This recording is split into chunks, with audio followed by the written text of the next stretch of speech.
We have all planning commission members except for I don't see Mr. Yancho. Can't hear you, Mark, if you're talking to us. I have John on the phone here. He's trying to get reconnected. So just if you don't mind giving me a minute or so. Okay. Okay.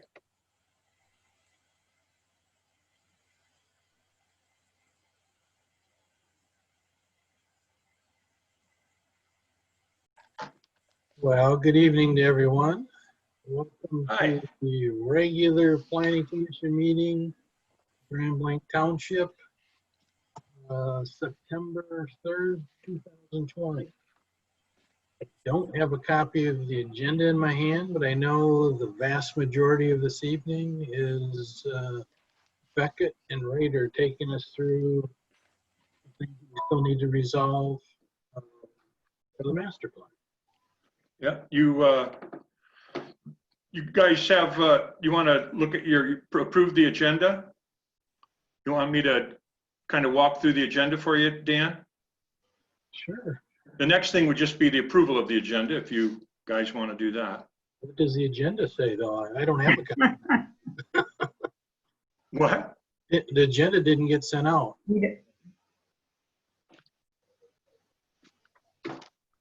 So you'll have to read it to us or show it to us.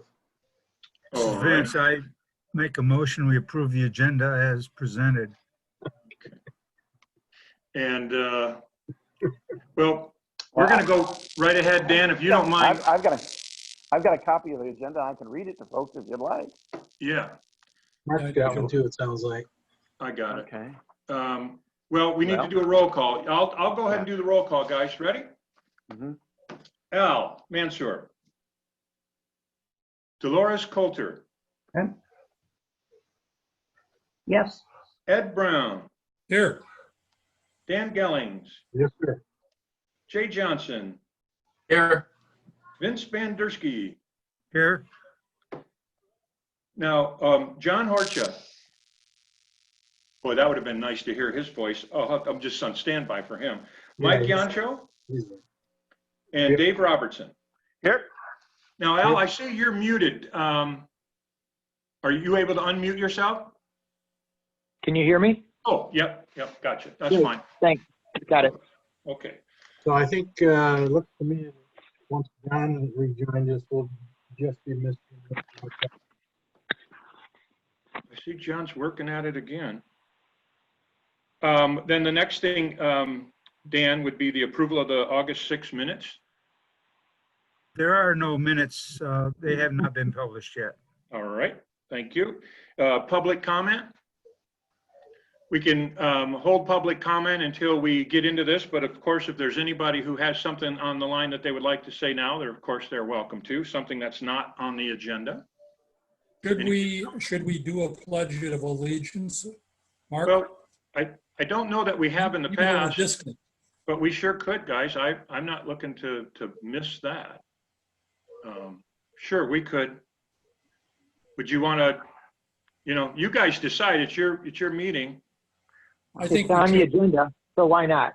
Okay, Shall we all rise and yes, sir. I'm up. Hey, look at that. Oh, that's nice. oh, very That's good. why you asked for it. Okay. Pledge allegiance Allegiance to the I'll flag go.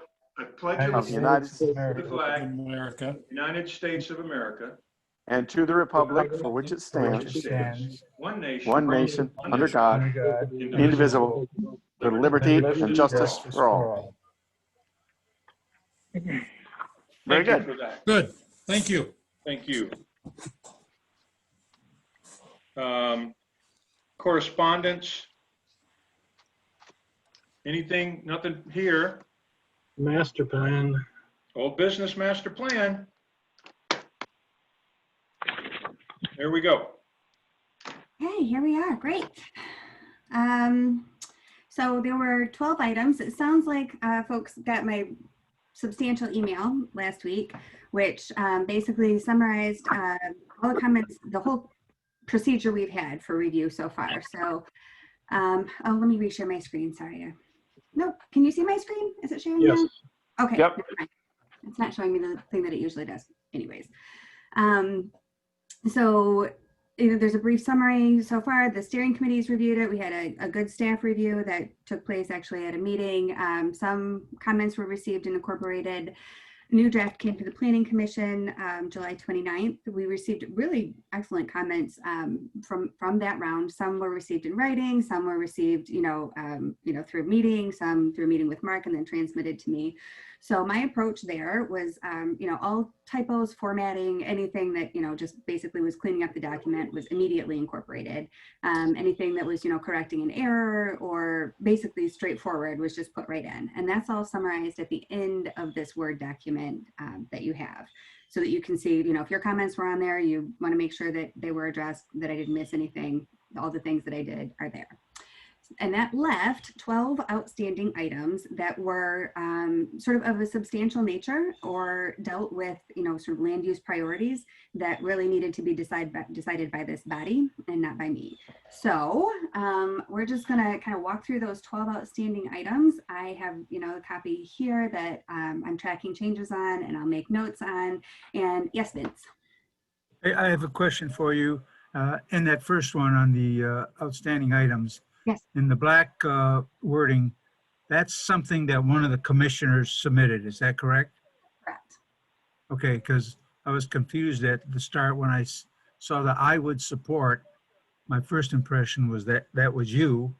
And then I had to call Mark to find out who the consultant was. And then I found out that- Sorry, I guess that wasn't remarkably clear. My apologies. Thank you.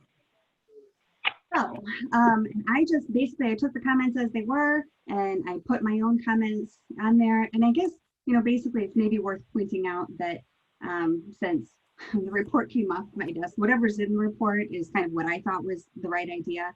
So whatever we're changing, that comes from you. And the reason that I'm tracking the changes and doing the comments here so that we can all see it at the same time. And just, so we don't have to do this again, we can all look at the changes at the same time and make sure we agree upon them.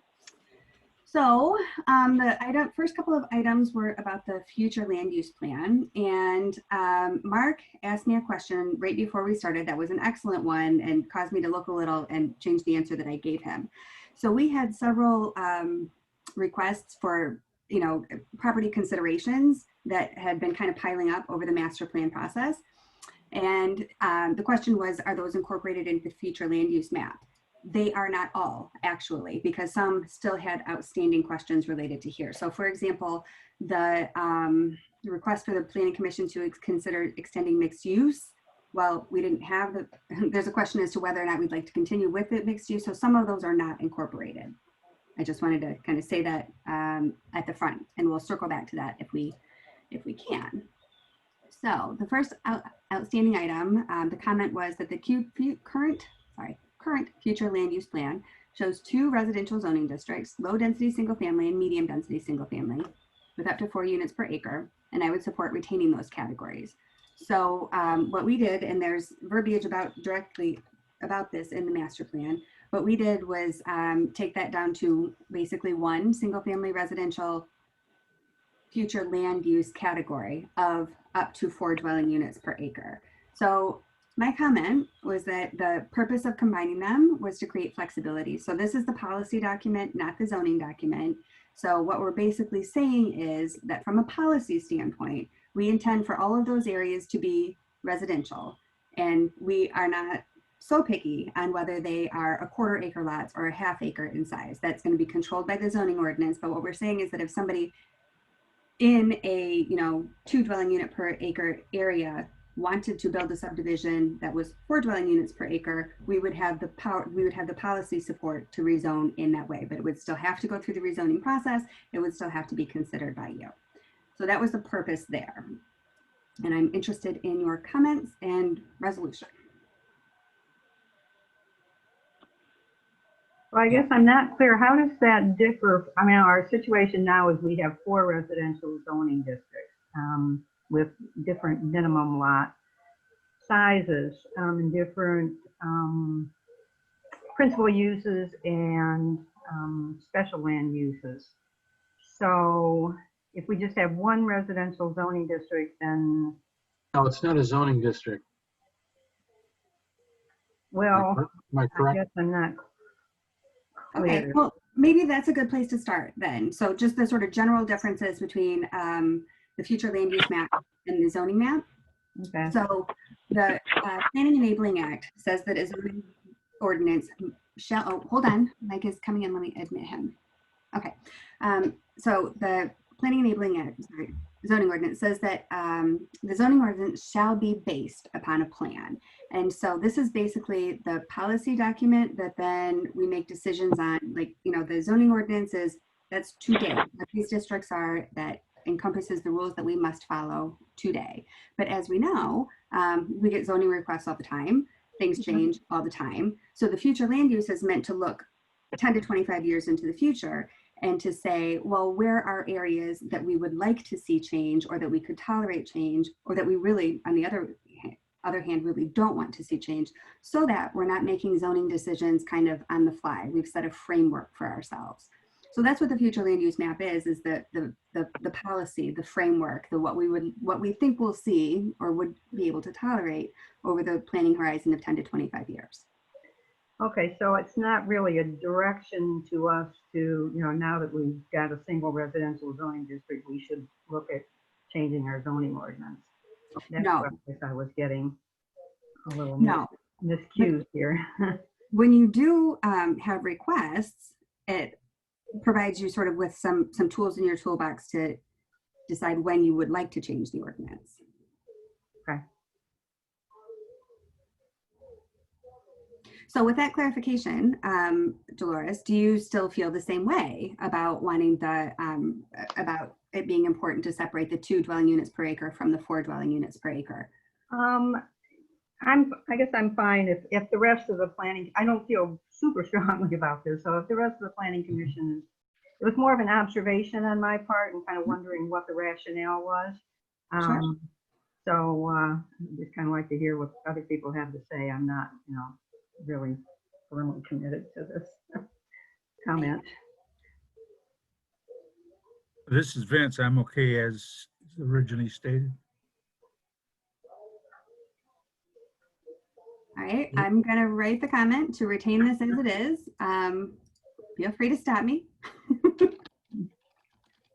Yeah, I'm okay with that as well. Okay. Okay.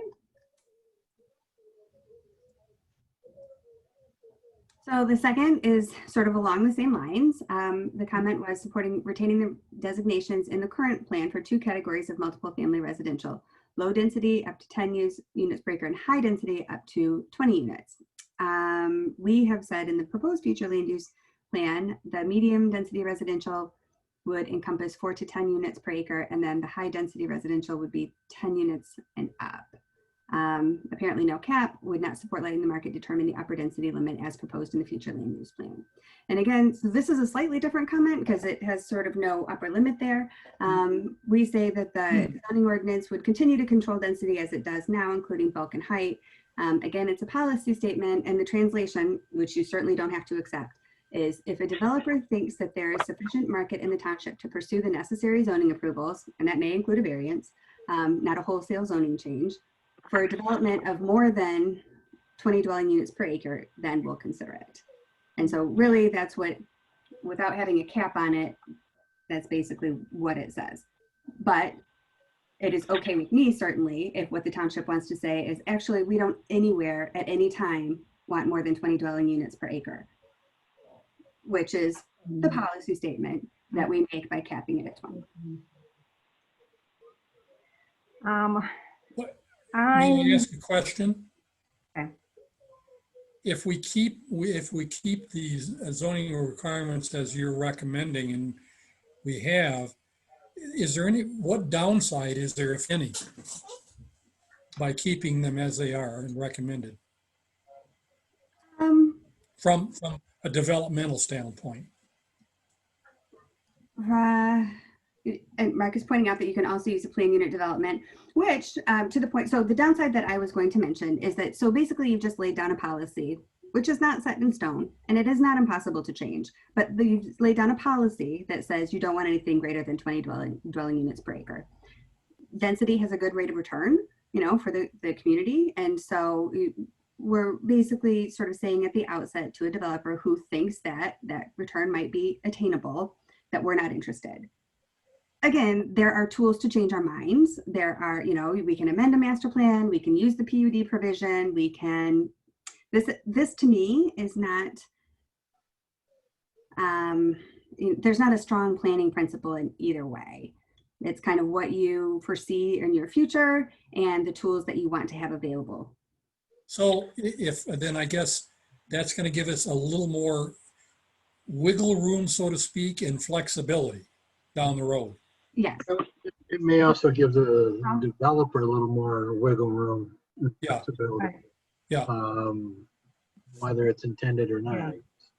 Well, yeah, that's my concern. If we lift the cap, then if a developer comes in and wants to, put 30 or 40 units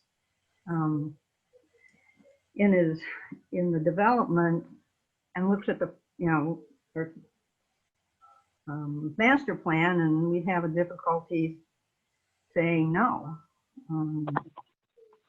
Well, So, it's not permitted by the zoning ordinance. So if we walk through that example, when a developer comes to you with a proposal that has 30 dwelling units per acre, the first thing that they're going to have to ask for is a variance, or they're going to have to figure out a PUD. And both of those processes are very scrutiny heavy, I guess is the way that I'll put it, so that you, the Planning Commission, guided by Mark, have the opportunity to make sure, well, okay, does 30 dwelling units per acre work? Because why wouldn't you want it, right? You wouldn't want it if it was in the wrong place. You wouldn't want it if you didn't have the infrastructure for it. You wouldn't want it. But if it was in the right place and you did have the infrastructure for it and it was an attractive development, would you say no just because it was 30 dwelling units per acre? Like, that's the question at the table, and you can answer it however you do.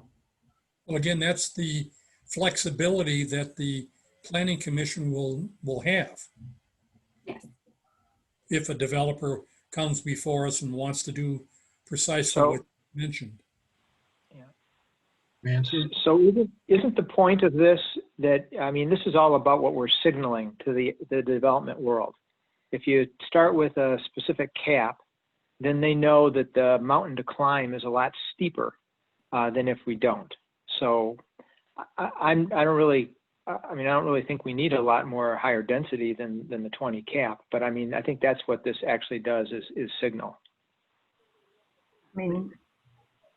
The developer always has the option, like I said, of doing a PUD or residential open space if they want and can convince us that there's a reason for them wanting something that's not specifically allowed under our zoning ordinance.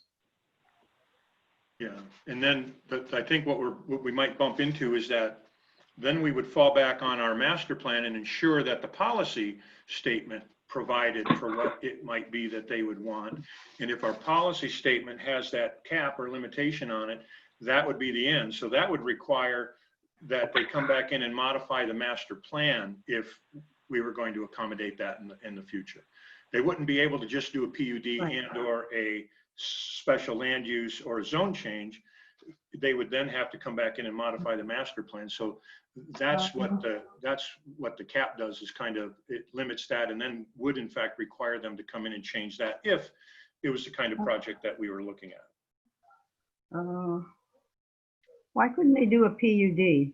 Because I thought PUD gives us flexibility to modify some of the strict requirements of the zoning ordinance. It does of the zoning ordinance, but it wouldn't let us push past what the master plan calls out. That's a good point. One of the first questions in a PUD assessment is, how does this fit with the master plan?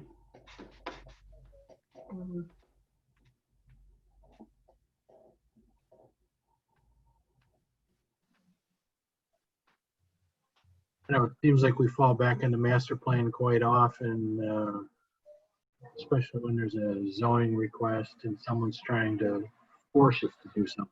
Mhm. I can see both sides in this one. I don't know. Does David have any insight on this one?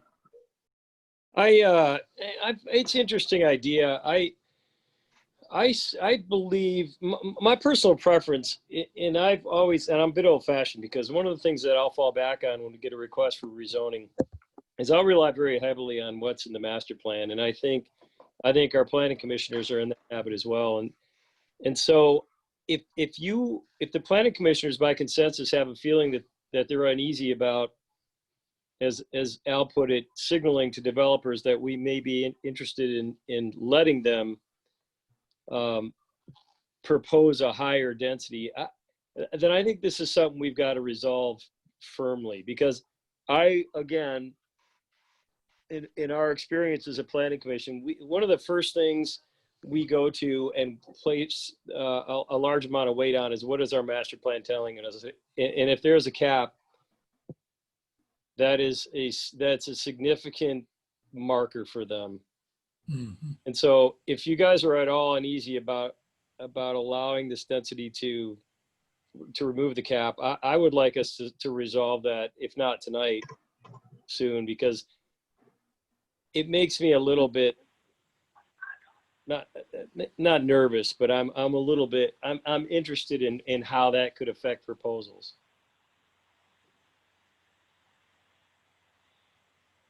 Well, with this, Vince, what's required to resolve it tonight?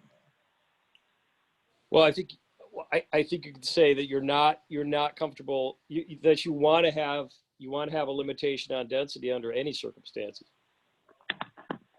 That is the impression that I'm getting. That's fine. Yeah, totally. So I haven't really heard a strong argument in the other way. So go ahead. So do we want to just do a quick consensus here? Is there anyone that's really hard over on uncapping it? What do you mean? I think based on the advice of Mr. Lanning, we should have a cap. Okay. And I don't see a good reason at this point to change it from the 20 that we got personally. Okay. My thought. I don't know. Thanks. Open to any other discussion as well. Vince, I support that position. Same here. Jay, I support leaving the cap in place. Uh-huh. Yeah, I do as well, obviously. Okay. Sounds like there's a good consensus here. I think you're right. Thank you, guys. Awesome. That's great. Okay, neighborhood commercial. We touched on this a little bit last time, and so now I guess it's time to drive this bus home. The comment was supporting retaining separate land use categories in the future land use plan for office and neighborhood commercial rather than combining them in a single district as proposed. They are distinct uses, and I fully agree with that they are. Office uses tend to be more stable, retail uses tend to turn over more often and generate more traffic. As I said last time, my view on the office land use. Before you go further, there's a typo in your response. Okay. The word weather. I think you wanted W-H-E-T-H-E-R. I knew there were some storms going to be rolling through tonight. Oh, no, I meant to use that one, like weathering the storm to weather the retail turnover. Okay, I'm sorry. Sorry. Anyways, luckily the point stands in either direction. So the idea was that they are distinct uses. They do have different needs, but in my view as a planner, they're complementary needs, that the office use supports the retail by offering sort of more stability, and that the retail supports, well, the commercial in general really supports the office use by offering amenities that are close by. They also support our transportation goals by ensuring that everybody doesn't have to get in their car every lunchtime. And sort of more generally, I have concerns about office land use in general. It seems, I don't know, I hope office buildings come back after the pandemic, but I would like them to be as diverse and reusable as possible. So that was my reasoning for folding the office category into the neighborhood commercial. We looked at the future land use map. All of the office spaces were, the office land use designations were adjacent to commercial. And again, to the point, this is a policy document. That doesn't mean that tomorrow retail can come in at every office building or the other way around. It just means that in the future, should one of those office buildings like to redevelop as mixed use, we would be in support of that. And if I might, I could weigh in just briefly. Just recently, we had a request to locate a restaurant in town, and they wanted to be in the office. They found a property in the office district, and you know, unfortunately, they're not allowed in that district unless it's part of a center.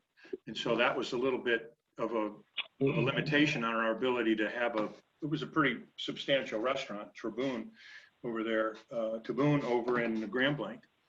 So, you know, it's just one of those things that that's just a real life example of the impact that our current ordinance has. And frankly, as I was looking at that, you know, I thought that the location would have been pretty darn good for a restaurant, you know, standing alone. Didn't need a support of an entire center there to support it. But that was the challenge with our existing ordinance. And I think if we could combine those, or at least expand that office to allow restaurants more standalone, that would be helpful. But if the underlying master plan doesn't accept it or allow it, then that's a problem too. So I like the idea of combining some of these. We've got a heck of a list of land uses here.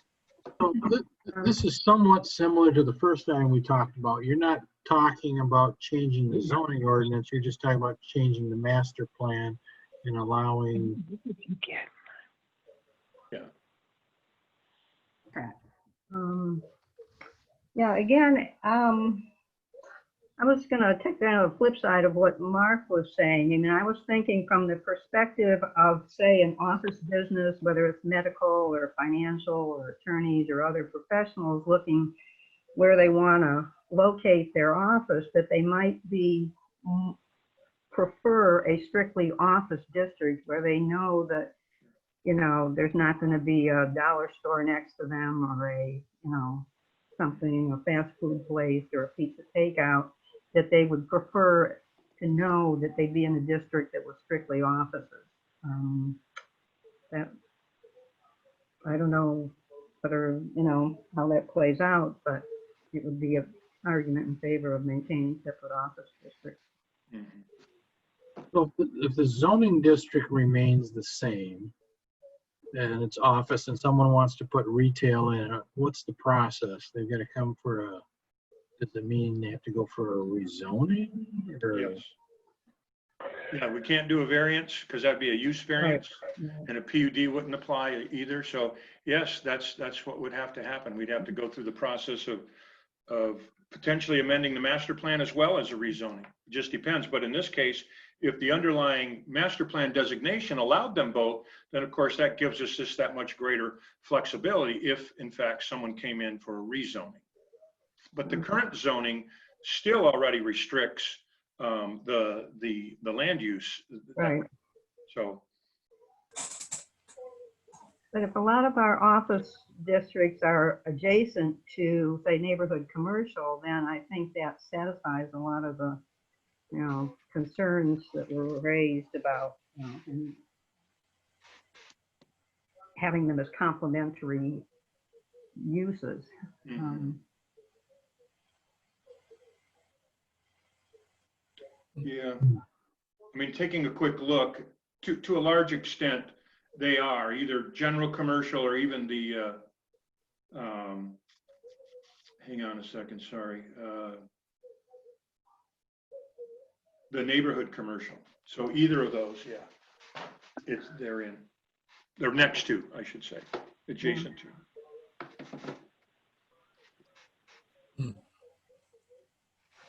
So when you said an office, what would it have to be in order to allow, let's say, a restaurant? I don't know if you said it has to be a center. What does that mean for? Well, that means that it's a secondary use within a center. The center itself has retail uses, et cetera, and the restaurant would be a supportive use, not the primary use. So, you know, you'd have maybe a couple of you know, regular retail stores, and then maybe a handful of them, and, you know, other small restaurants, even fast food, but then you'd have the restaurant that would be probably a larger restaurant, could then be within that center. I know, for example, the office building that I work in when, there's not a pandemic going on, there's a restaurant downstairs and it's very convenient, especially in the wintertime. But you're saying that kind of thing would not be allowed under a current zoning. Not under the current. No.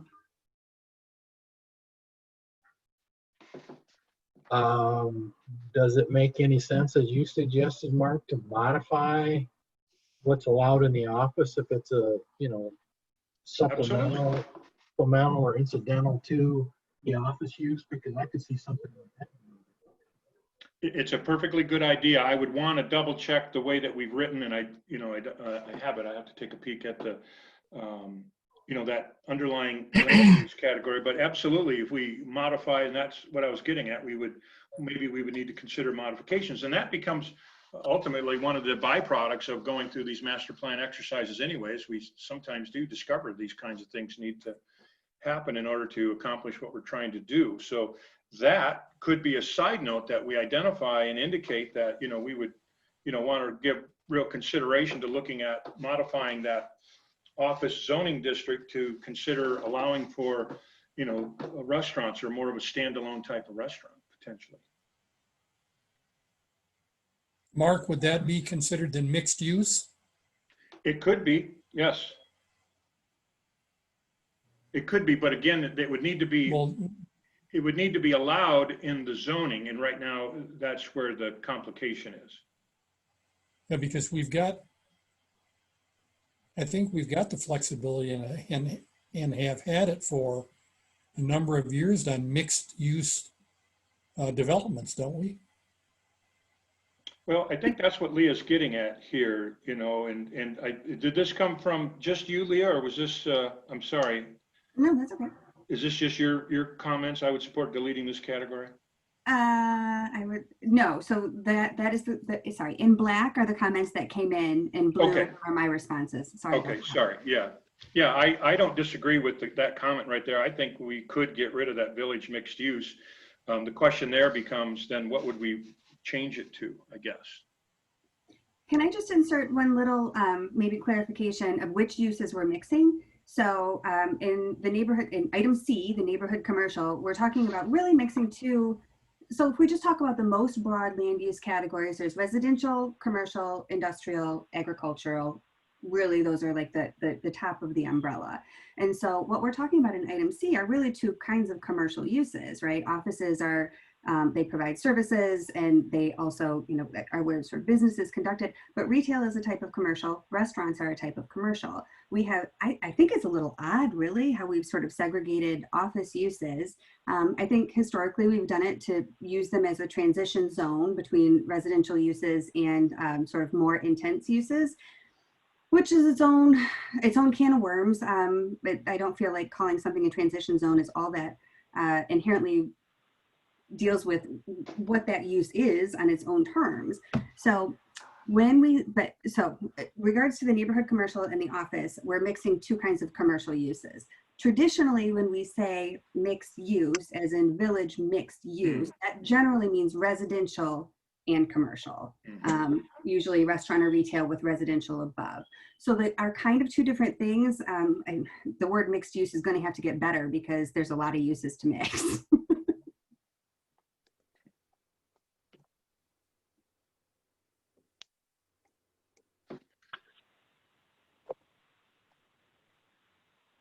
Where are we? Well, we're still on item C. I am awaiting some consensus on whether we think that in the future land use map, the distinct office categories should be folded in with neighborhood commercial, again in the future land use map, or if by policy, it should remain sort of a single use district.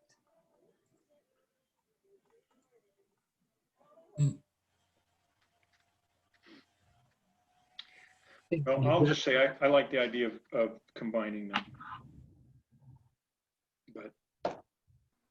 And it looks like that's what the map that we have reflects. Okay, well, for the record, I'm in favor of keeping them separate, not combining them for the reasons stated there. I'll go along with Dolores. I'm in favor of keeping them separate as well. This is Jay. Mr. Mansur? Yeah, I was just going to ask, is there some way we could modify the verbiage here so that we could eliminate the major concern that Ms. Coulter and Mr. Johnson have, and still kind of pull them together? I don't know. Well, is the major concern that, which I think I'm not accurately capturing maybe, is it largely to protect the office use from the sort of more intense and busier commercial environment? And More That- traffic and more transient. I mean, some of those retail businesses tend to, go out of business or change or, much more, I think more frequently than office use tends to be more stable. And to some extent, I think we want to attract office use. And my concern is that if someone's prospective, looking for prospective office space, if we have an area that they know is going to be basically office use and not have to worry about a retail, business going in next door, that might make it more attractive for prospective office businesses. The other side of this is I could see us having a lot less office in the township after, as a result of this pandemic. Yeah. And I think people are going to be downsizing their offices, figuring out that, hey, you know what? A lot of my people can work from home. Yeah. Yeah, I wonder, based on that, and I think a lot of folks have been thinking some of those same thoughts, Dan. I wonder if maybe, it might be a little premature to go ahead and make a big change like that based on this very recent and very short term so far pandemic that's affected the way we do things. I don't disagree with the fact that it appears to have changed. It's changed us for right now. And it looks like it might change us into the future, but I'm not sure. I would sure be willing to come back and look at that at a future date if we do find that we got a lot of vacancies in our offices. We got too many. Can I offer something, and maybe this will work, maybe it doesn't. I mean, maybe we leave it kind of as it is, and then there's always a section here on implementation or next steps. But maybe we could put something in there, some kind of an analysis that says, okay, this is where we stand today, but we're not adverse to reconsidering this. Maybe earlier than 5 years, if the circumstances change. Well, and I think also maybe along those lines, as Mark suggested, that maybe we look at amending the office so that it is a possibility within, I don't know, certain limits that you allow restaurants, that kind of thing, in an office building. Make things more convenient. Yes, my only concern would be is if I'm an established office, environment, and a restaurant bar comes in and they're open till midnight, 1 o'clock in the morning or something along those lines. There's a wear and tear that I'm going to be concerned about, and then there's a security issue I'm going to be concerned about, and then there's also a potential foot traffic that could deter customers too. This is really, in my opinion, kind of one-sided. It's very good for the retail restaurant business because you're getting quite a bit of traffic. From an office standpoint, I think that could potentially be a downside because you're seeing a lot of excess traffic come through. And if you're not a storefront, that really doesn't help your environment at all. Well, I don't know that we're saying we would just open the doors up and allow any kind of retail. I think we could put some kind of limits on it. You wouldn't necessarily have to allow. Maybe it's a matter of you limit things till 10 o'clock at night or something. I don't know what you would call a regular restaurant. I mean, in future developments, I would say, I'd definitely be open to it. But the existing, to change the existing for everything, I mean, that's kind of what we're talking about here, right? We wouldn't be changing the zoning at this time anyway, but we would be looking at, I guess, other people's thoughts. Dan, if I may, Yes. this is Ed. You know, we've talked about for a long, long, long time, Technology Village, and I'm thinking, how would something like this, the village mixed use kind of thing, work with the development of, in that area where we've been talking about for a long time and hoping that will come to fruition? Would that be doable in this environment or in that environment? The mixed use kind of I scenario? think you're saying it's two different things. It'd be too drastic of a change for an existing office, as Jay points out. So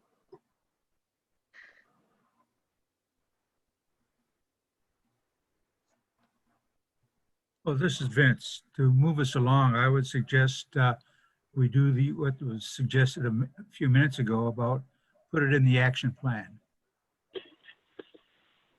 You know, so leave it the way it is and leave it in the action plan. We put it in the action plan. Okay. That's what I would suggest. I support that. Okay. Yeah, I'm good with that. That's Okay. our first punt.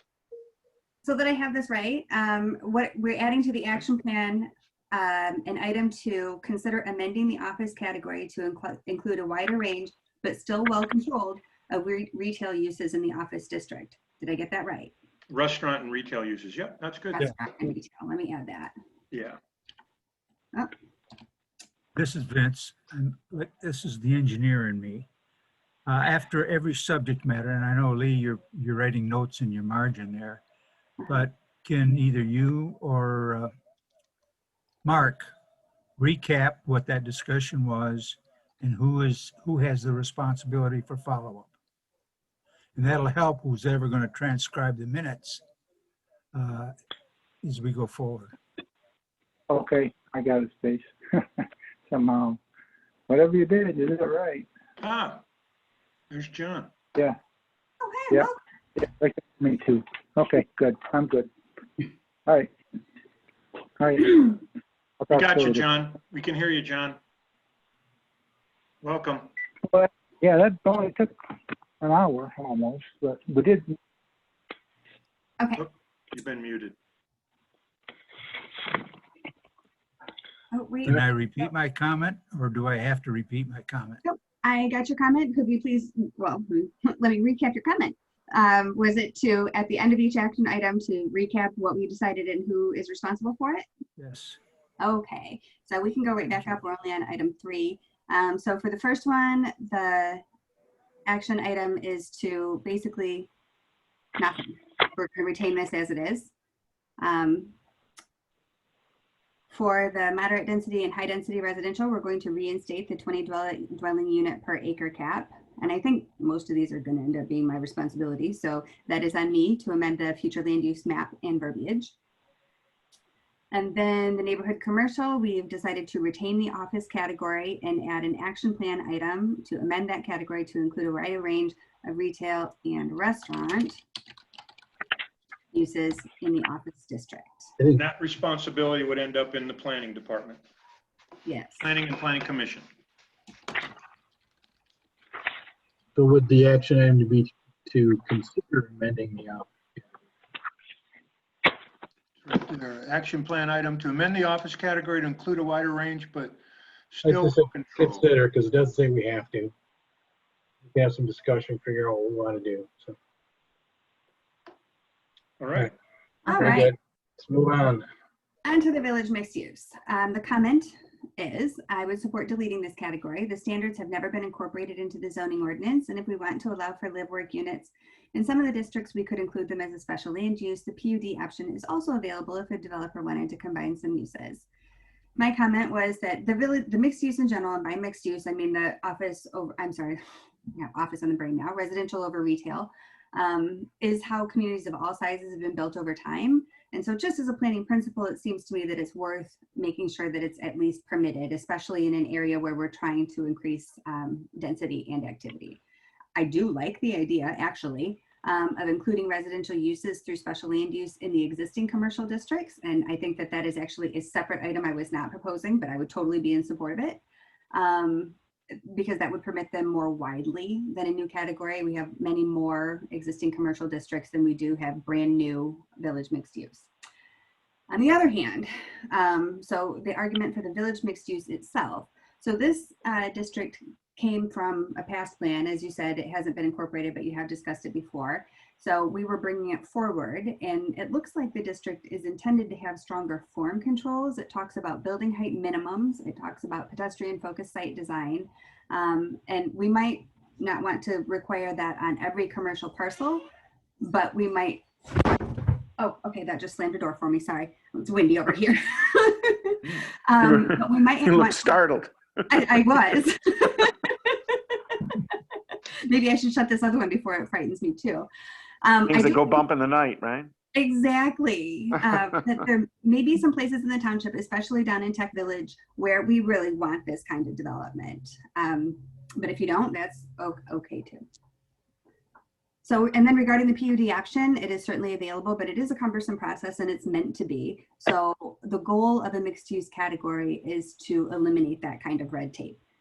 Because we have had this discussion here and we have decided, first of all, we've placed additional controls on what that's going to look like. We've decided exactly where it's going to be. So Right. Those are the decisions we make outside of the PUD process so that the developer doesn't have to do that. We do not presently have very much village mixed use on the map. There's some up by the point here and some over in the northwest corner. And I believe we were proposing some more down in the Tech Village area, but I didn't put that into the future land use map until we had resolved this. Right. I personally think you make a good point that we ought to allow it, just because we haven't. I'm sorry, you cut out on the end. I didn't hear the last part of your comment, Dan. I said, just because we haven't had it doesn't mean it's not a good thing. Yes. I'd like to have a goose that lays golden eggs. I don't have one, but I think it'd still be a good thing if we had one. So that's still on your Christmas list, huh? I'll put your name next to that one, Mark. Yeah. Okay. All right. So question? Hmm? So question on this one, is it, I guess the question is, you know, village mixed use, does that create some kind of an overlap that would be better solved by including live work units in the current zoning districts? I mean, which is less cumbersome? Well, I think there are two different aims. Just including live work units in all of the commercial districts achieves the goal of what I'll call gentle density. It allows for more places to live throughout the township in a variety of contexts. But the village mixed use, as it's written, is pretty specific and it is meant to create a particular kind of environment. One that we really, really pushed and are working hard at making sure we accomplish down in the Tech Village area. That's pretty much loaded with this kind of development type. So I'm just not sure, but I wonder if maybe now isn't a bad time to ask this question.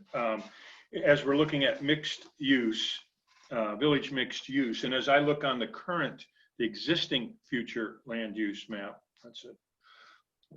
But when I look at that, I see there are a pretty good number of those sites. So the real question is, well, what would that end up changing to? Just a general commercial? Is that the thought? Would that be what that would default to? You guys, what do you think? Because then you got to consider general commercial in all those areas. Because if you're going to get rid of the flexible development, or excuse me, the village mixed use, that one there's a little bit smaller. But if you get rid of that and then the next one, what would those be amended to? I think we I mean, whatever the underlying zoning is now would stay in place.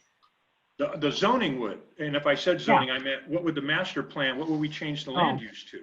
If I said zoning, I'm sorry. Yeah, I meant what would we then change the master plan land? That's what I'm saying. If the underlying zoning was commercial, then we would just, you know, presumably put in the future land use plan as commercial. Okay. That's understand. Yeah, because we've never created that zoning district. You're right, that village mixed use. So we don't have any village mixed use zoning. Right. So yeah, that's a great point. Thank you, Dolores. That's a very easy way to consider if by chance we were to, if by chance we were going to eliminate either the mixed use designation and or the flexible, we would then want to look at what the, I guess, overlaying zoning would be. What's the zoning? And we'd want to make sure that the underlying land use was able to accommodate that. Mark, if I may, I wanted to ask Dolores, I missed the last part of what you were saying, Dolores. Could you maybe restate that for me, please?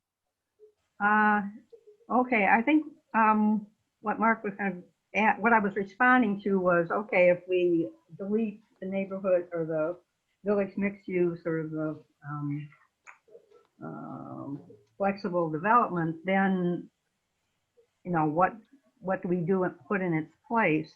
And my comment was that, you know, the underlying zoning that's there now, would, you know, would still control. If the current zoning district for something that's future land use planned is village mixed use, if the current zoning is, say, commercial, then that's, or neighborhood commercial or whatever, that's what would be controlling. Okay. Yeah, we could look at that. I think. Thank you. That's a If we good change idea. this, I got a question. If we change this or get rid of this, does this have a negative effect on Tech Village and the message we're sending there? Oh, no. I Okay. don't think so. No, actually, I'd say it rises their importance a little higher. Maybe, It'd yeah. be my personal opinion. It makes that a much more special area. So, do you think we can work through these two items, or do we need to try to do them separately? Because maybe we can just talk about the idea of this, which would be to go ahead and delete those two categories. And then the follow-up work on that would be to then, review the existing zoning map and identify the current zoning designations in those areas, and ensure that when we make the modifications to the future land use map, that we do so in a manner that allows the future land use map to accommodate whatever the current zoning is by using one of the other land use districts that we have. That's my thinking. I don't know if that helps. Okay. Okay.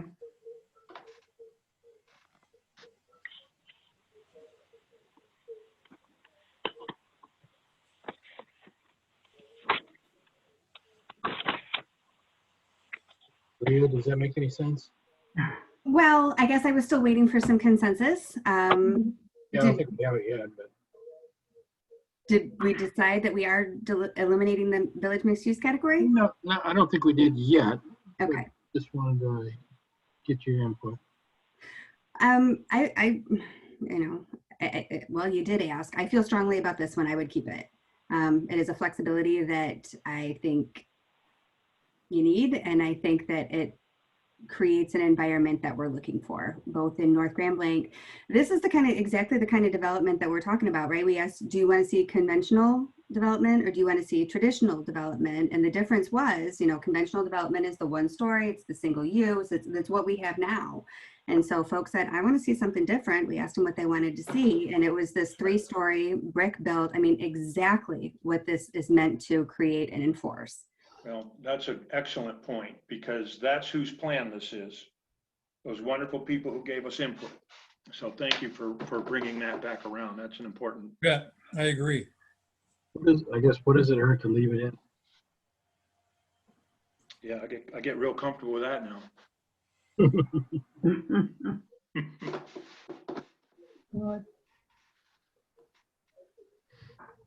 Yeah.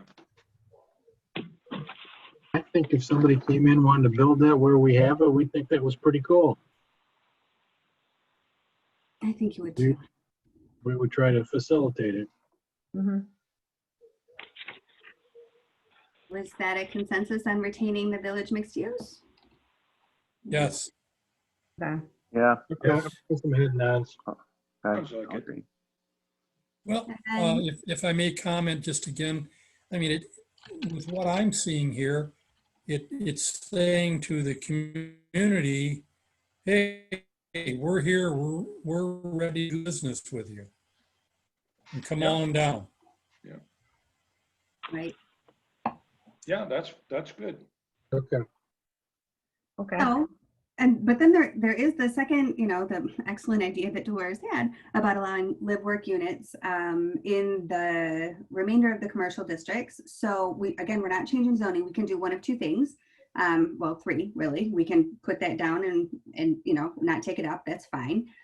We can add the words and live work units in the description for these commercial categories, which again is the policy, not the zoning. So that would support a later zoning decision. And or we could add an action item to consider whether we should be making that zoning change, like overall. Do any of those interest anybody, or should we pick up this topic at all? I thought you had made some pretty good points about the community's comments and your description just a moment ago about that exercise and the kinds of comments we got. And then your own personal position on that. I think that makes sense probably to keep this one.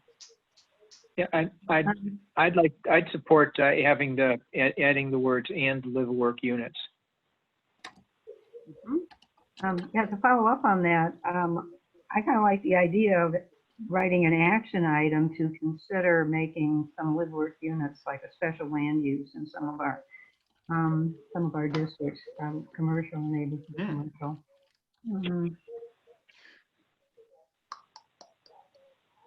That would be interesting. There are some tools out there that we can use if we get that kind of a proposal. I like that idea as well. I would love to have as much flexibility when opportunities come our way as we can. But we sure don't want to do something where we create a supporting document that puts us in a position of, somebody may have mentioned this before, of getting maybe strong-armed into having to allow for a zone change that complies with the master plan. So we do want to be careful that we don't open the lid on the master plan so far that if somebody comes in, they could have a pretty easy time of challenging us to get higher density or more uses or whatever. We really are going to want to be careful, and I think that this approach makes sense. Mark, to your point, I think the addition of the words add live work units in the future land use map under the commercial categories, that would specifically speak to what you're saying. So am I hearing you correctly that rather than have that, you would prefer to have the action item that says, let's consider it, as opposed to putting it right in the policy? Yes, I would. I would. And that's just me. This is the Planning Commission and the community's effort, but I look at that as, potentially being hamstrung. As soon as we put it in there as a policy idea, and if somebody gets a hold, we've got to really want it, and we've got to recognize that we darn well better be prepared to allow for it if we're going to fold that in. And right now, I don't think we've done much studying to determine what the impacts might be on allowing live work in all of our commercial districts. That's a pretty substantial amount of property that you're talking about adding live work to, you guys. That's an awful lot in town. That's my opinion. That's my thinking. That's just a little too loose ended. I'd rather not put it in as a policy statement yet and put it in as an action item. That doesn't hold us to anything. Well,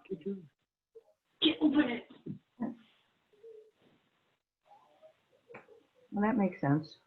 Okay. Thank you. Okay. This is Vince, I support that. Okay, so for item D, I have two conclusions. One is to retain the village mixed use future land use category. And the second is to add an action item to consider where the zoning could accommodate such live work within the existing commercial districts. Yeah. Okay. And those are both my responsibility. Okay. Okay, onto the flexible development category. And this one is really, it's a unique category. The comment is I would support deleting this one. The standards have never been incorporated into the zoning ordinance, and the PUD option would be available if a developer wanted to combine some uses. So this, as I said, this also was carried forward from your last future land use map. I kind of like the idea. This is almost purely a signal to the development community, this portion of the future land use map. So what it is directly encouraging proposals like plan use development requests. It basically says, we're open to new ideas in these particular areas, and please bring them to us. If we could, so they're pretty diverse, and I think they all represent areas that have been identified as needing redevelopment and maybe have been in need of redevelopment for some time and haven't been well served by whatever the zoning category is presently, or else they would already have been redeveloped. So this, I think the purpose of this is to, you know, really just offer room for good, to signal to developers that we're looking for good ideas there. So that is, there are these areas up here on North Saginaw Street. There is this one that is, you know, just south of the interchange at 475. There is, I believe this to be, it's the old Kmart-ish site down here. Make this bigger for us.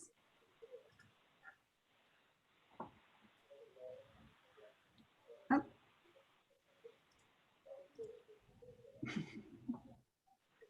Okay, those are the only ones that I see. Oh, now, okay, hang on a second here. Now, the current map shows along Holly Road there on the east side of the railroad tracks, it shows that as being a flexible development area. Oh, this guy down here that I just missed? Yeah. Yeah, sorry, I didn't see There's him. one there. It's above that too. Both of those are currently, the one you're at with the hand, both of those are currently mixed use. The one on the south side and the one on the north side of Baldwin, I think that is. That Baldwin? Yes. Mm-hmm. Yeah, that's Baldwin. So from there, if you go, so those two right there are currently flexible development designations. And then if you move north,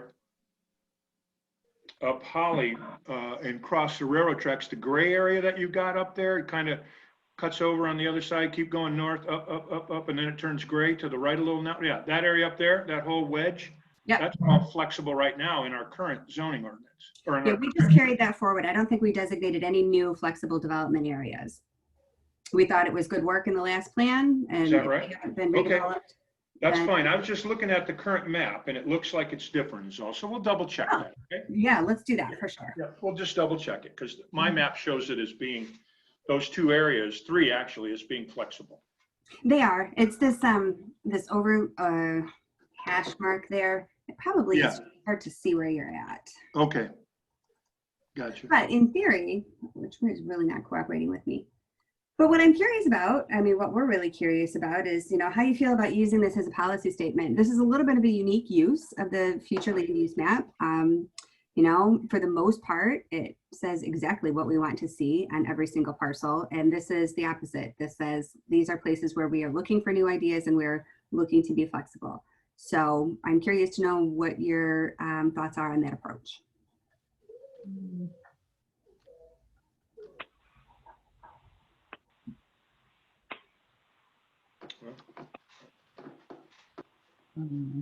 Sorry, I was unmuted. I just asked, is there a downside to that?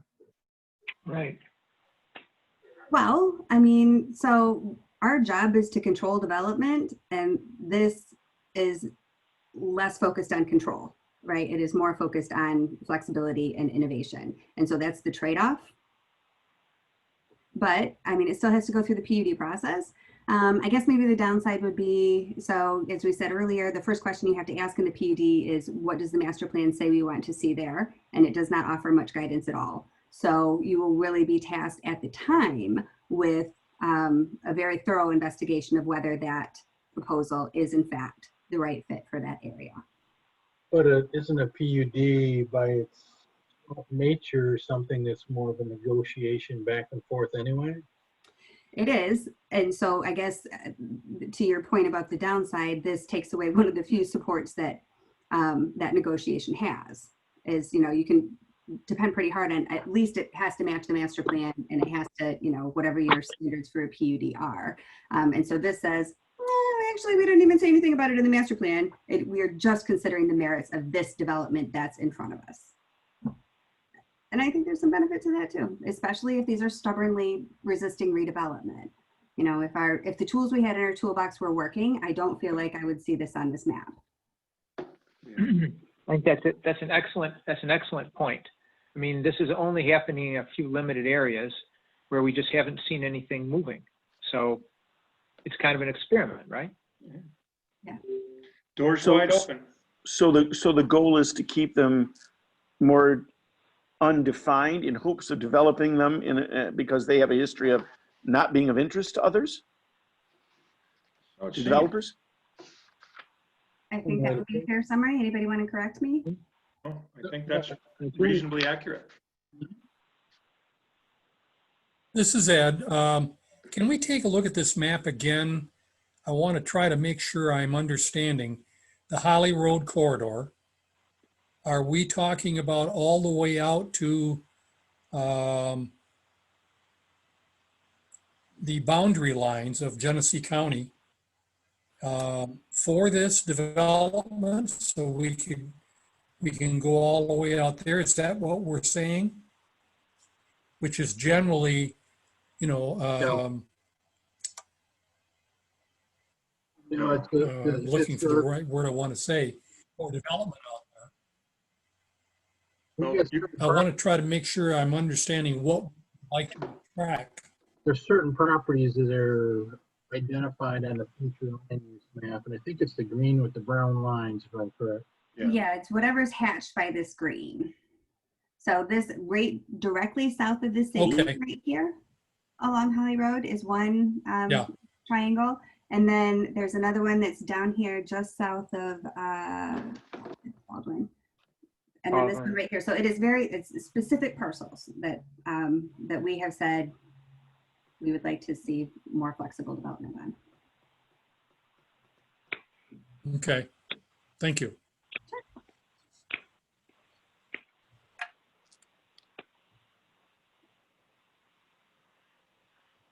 Okay. Right. Well, what do you guys think? For the reasons mentioned, then I if I understand correctly, the question, are we deciding to maintain the flexible development category and keep that designation for these two parcels discussed? There's more than two, but I'm sorry, I thought there was the one south of Baldwin and the triangle there. I'm sorry, I didn't catch. There are a couple of others that were pointed out earlier. Okay. Those were just a couple that I didn't see. Oh, I see. On the map, as well as it was just an oversight. So okay, there you go. See. Okay. There's the one in the north end of town, which is in that redevelopment area that we've been talking about in North Grand Blanc. And then so does the potential for the development of these areas in question, is it enhanced by us maintaining it as a flexible in the flexible development category? Is that what is that the consensus? Then I'm for development. So let's leave that alone. Leave it alone. Okay with that.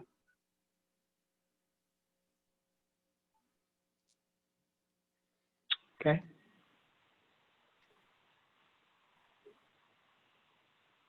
Great. Item F. So this is text and must be probably the existing land use. The current text says, we're talking about the rural estate area down here. Trying to get you rolled down there. So this is the area that where lots are generally greater than an acre, and it is not served thoroughly, if at all, by sewer and water, and that is by design. So, as the last remaining contiguously undeveloped area of the township, it may be worth preserving more directly through a conservation or agriculture zoning district in order to maintain some of Grand Blanc Township's rural character before the opportunity is lost. The suggested edit was changed to, as the last remaining contiguously undeveloped area of the township, this area will remain rural estate in order to maintain some of Grand Blanc Township's rural character. And so that basically X's off the idea of an action item category to, so I took a good look at the township to consider where conservation is it's on the spectrum of land uses and intensity. It's always, especially in a township, you wouldn't expect to find a whole lot of, preserved area in a city, but in a township you could. So I took a good look at the whole map. I didn't find any areas that looked like they really were obvious contenders for, say, a conservation district. So I did want to close the door entirely, so I have left this open. But I will say that I also don't know that I found this area to be, as I said, particularly suitable, or like there was nothing about it that said, oh, this absolutely must be preserved. It could be considered. There's no reason not to, but I could go either way on this one. I think that the correction as written or the amendment as written is fine. That is a way to preserve rural character, but it's a land use decision that I was not comfortable making myself. Yeah. This comment came from the conversation I had with Mark, and I freely admit the fact that I'm a relative newcomer to the Planning Commission, but I wanted to understand, was the intention to with the language that was there, is it intended to, are we making a decision to limit potential future development of the area in question? Is that the intent? And if it is, I wanted a further elaboration or an explanation of how that where that language came from. I think in large measure, you provided it, but I wanted to get some historical reference points from longer term members here in the Planning Commission with regard to the southwest corner, or for you, Mark. Yeah, you and I had a chance to talk about it. I think Leah's weighed in pretty well. It's an area that's got some pretty big parcels, and it's clearly an area that is mostly ag land and stuff. I'm not a fan of the whole conservation and agricultural zoning district idea necessarily. However, I don't think there's anything wrong with pointing that out and identifying the area, and I sure don't know why we would want to look at changing it from what it is to a more intense land use designation. So from that standpoint, I could walk away from this one pretty easy. Okay. Well then, I'll thank you for the explanation, and we can move on. There we So go. should we retain the idea to leave the door open for conservation or agriculture, or should we firmly state that this will remain rural estate? I would just leave it as it was. Okay. All right. Yeah. I would agree. Very good. Good. Okay. Thank you for the elaboration. Thanks for the question. Okay. Good discussion. I'm very much enjoying this. Thanks, guys. Okay. So then we had some questions about flooding. So the request was to eliminate. No, I don't think I put in the text that it was, but I can summarize. The text was that we have that refers to the statement. Excuse me, Leah, can you just show us? Can you just show us on the Yeah. page? Maybe if you just. Sure, let that'd me be dig that up. maybe.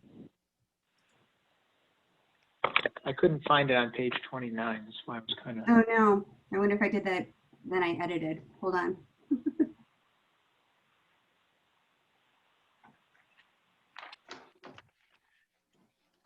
This is Vince. While you're looking, did you skip page 24 purposely? Did I skip page? We took care of that. We just kind of talked about that. I copied the text right into the comments, which I thought I did previously with this one also, but I did not, which is now why I'm trying to hunt down page 29.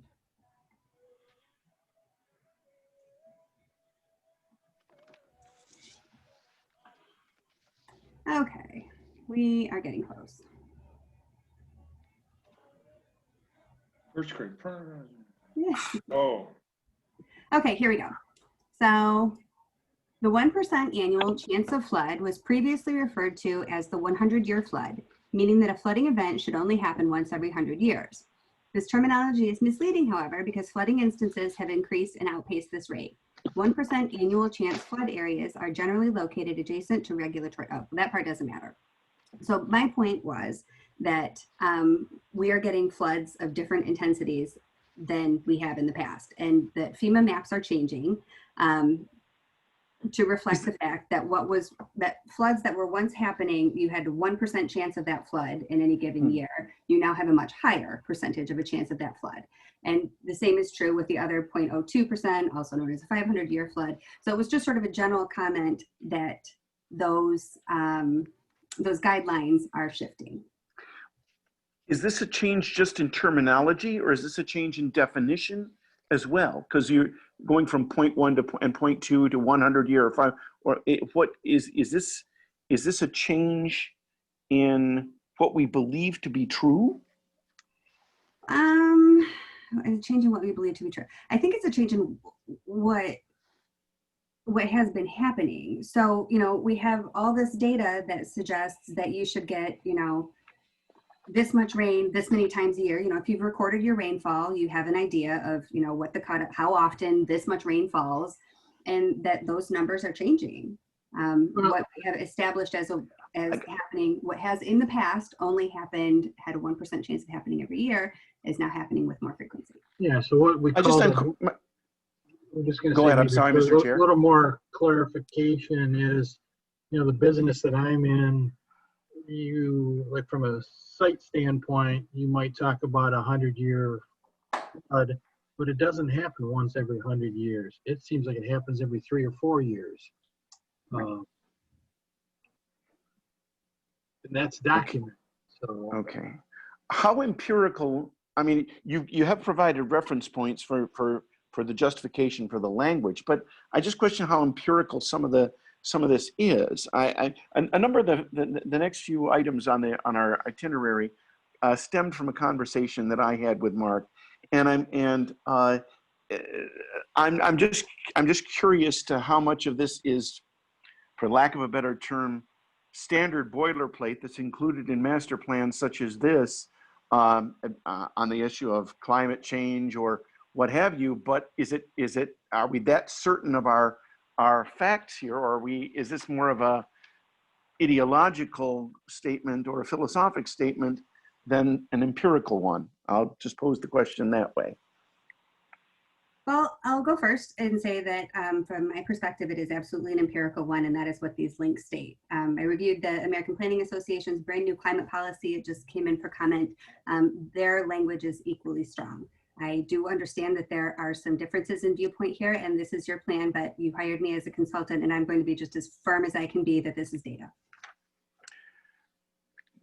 But this and some of the following points, the way the language is, it's proceeding from the assumption or the argument that the issue of climate change or global warming is a closed question from a policy standpoint or a debating standpoint. And I respectfully disagree, having served in the legislature and been part of the debate at the state level and obviously watching the debate at the national level. And I'm just wondering how much of this type of language needs to be incorporated into our master plan, given the fact that the debate continues. As I say, I'm a newcomer to the Planning Commission. I've been dealing with these issues from a state level or a policy level at the state level. Does Michigan statute require that we include language of this type? Not at all. It is just good policy and necessary. And again, that is my perspective, but this will be up to you to decide. I'm posing the question to the members.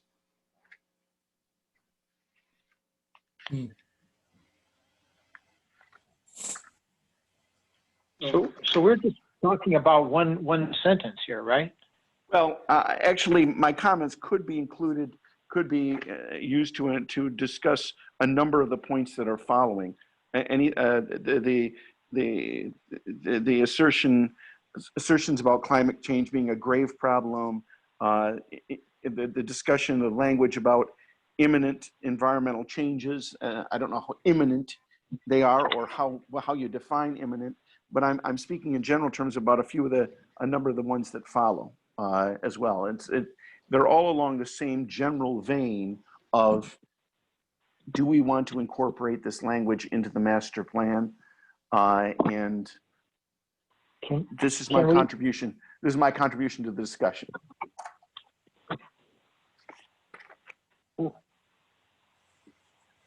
So I would agree. We're talking about, I think you've skipped ahead to items H and I, or at least items H. But if we're just talking about item G, I mean, I would say we're just talking about one sentence, eliminating it, right? Well, it's in two places because I say that this is true for the 100-year flood and for the 500-year flood. So in both places, do I say this terminology is misleading because these floods are happening much more frequently. So that's the G. Which I think Mr. Gellings agrees with, right? I mean, I think that's what you were empirically saying. Yeah, from an empirical standpoint, yeah, that is there for that. This doesn't, I don't think, address climate change at all in this particular area. No, we're talking about flooding, but I did skip ahead, as Mr. Mansour indicated. I did skip ahead a little bit, but if we're going to stick to the sentence by sentence reading, yes, we're talking about flood intensity at this point, and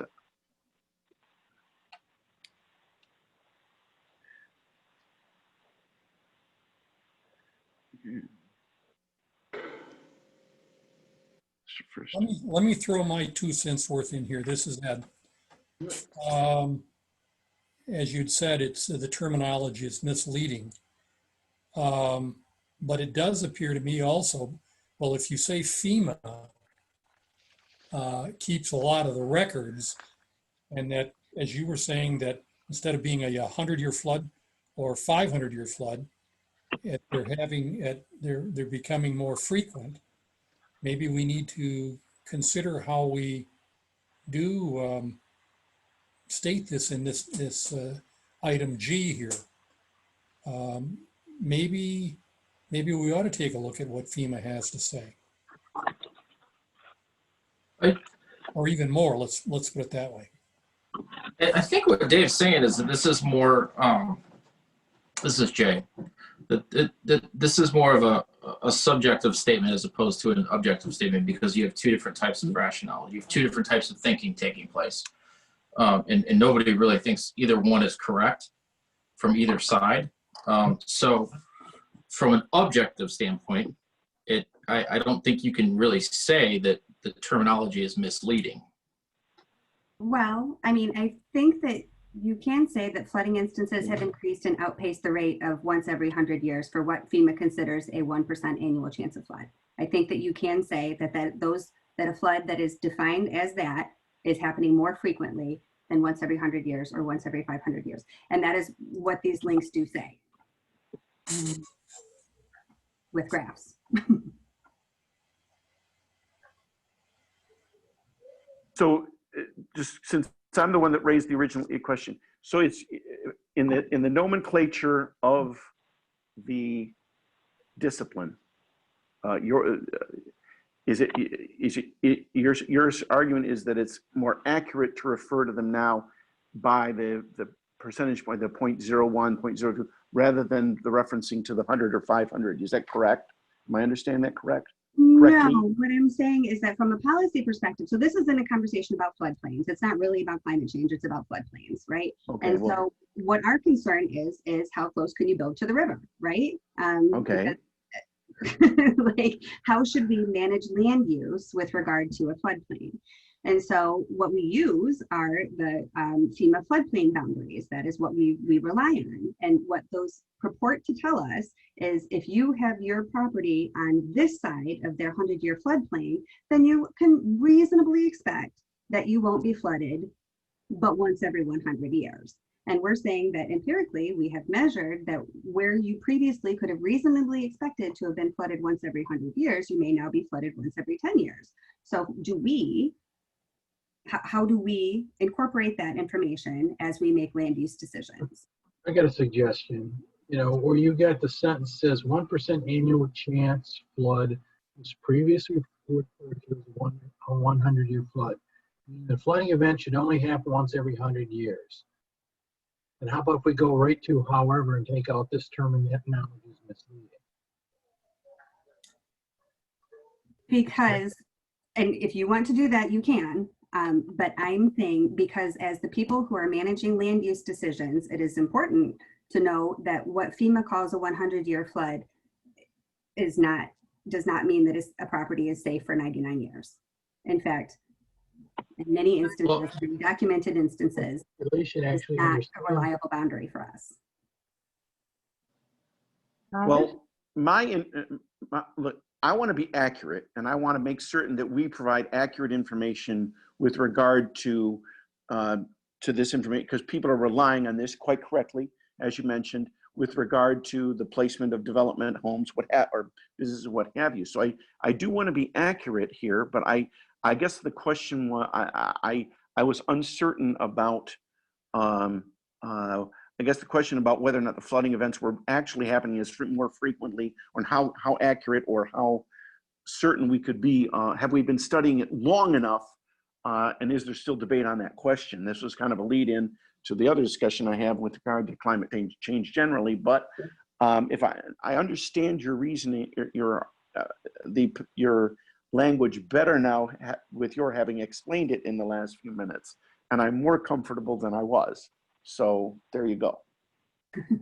I've still got problems with some of the other stuff that's coming next, Okay, but you're okay on this point. Can I maybe offer something here? Instead of saying the terminology is misleading, can we just finish it by saying, which has been observed to have occurred more frequently, or something like that? So Okay. should only happen once every 100 years, but has been recently observed to occur more frequently. I like that suggestion. This is Dolores, to make it more just factual, that, experience in the last so many years has Yeah, shown. the word misleading has a kind of a slant to it, I think. Yeah. Right. I think that's what we're getting hung up on, is this, the phrase "this is misleading" is too judgmental, or, politically charged, I guess, to some extent, and make it more factual. If we have data, yeah, let's just.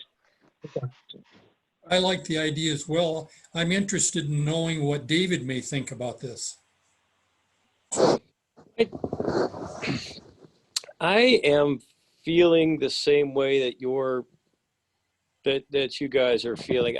I would rather this be an informative piece rather than a cautionary piece. And I think you guys have most recently hit on kind of a better direction.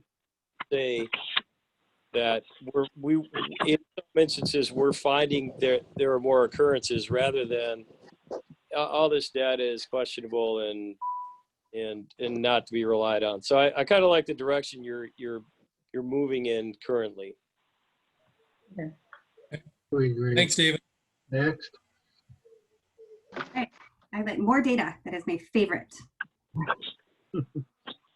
Okay. So I have remove the word misleading. That's causing the trouble. Rephrase to include data. And to start with, we are finding greater instances, and then to enumerate those instances as clearly as possible. Yeah. Yes. Okay, great. That's good. Super. Okay, so, and then this is the one where I think we're just taking the bull by the horns here, right? The first two paragraphs under flooding and drought. This is on page 30. So the purpose of this is really the purpose of these first two paragraphs, the request is to eliminate the first two paragraphs under flooding and drought. The purpose of those two paragraphs is to support the third paragraph, which basically says that we will need to reserve room and to accommodate and to invest in natural features in the township, because the natural environment provides free ecosystem services that mitigate the effects of heavy rainfall and extreme heat in many ways better than human-made infrastructure. For example, trees and wetlands remove carbon from the atmosphere, remove gallons of water from the stormwater system.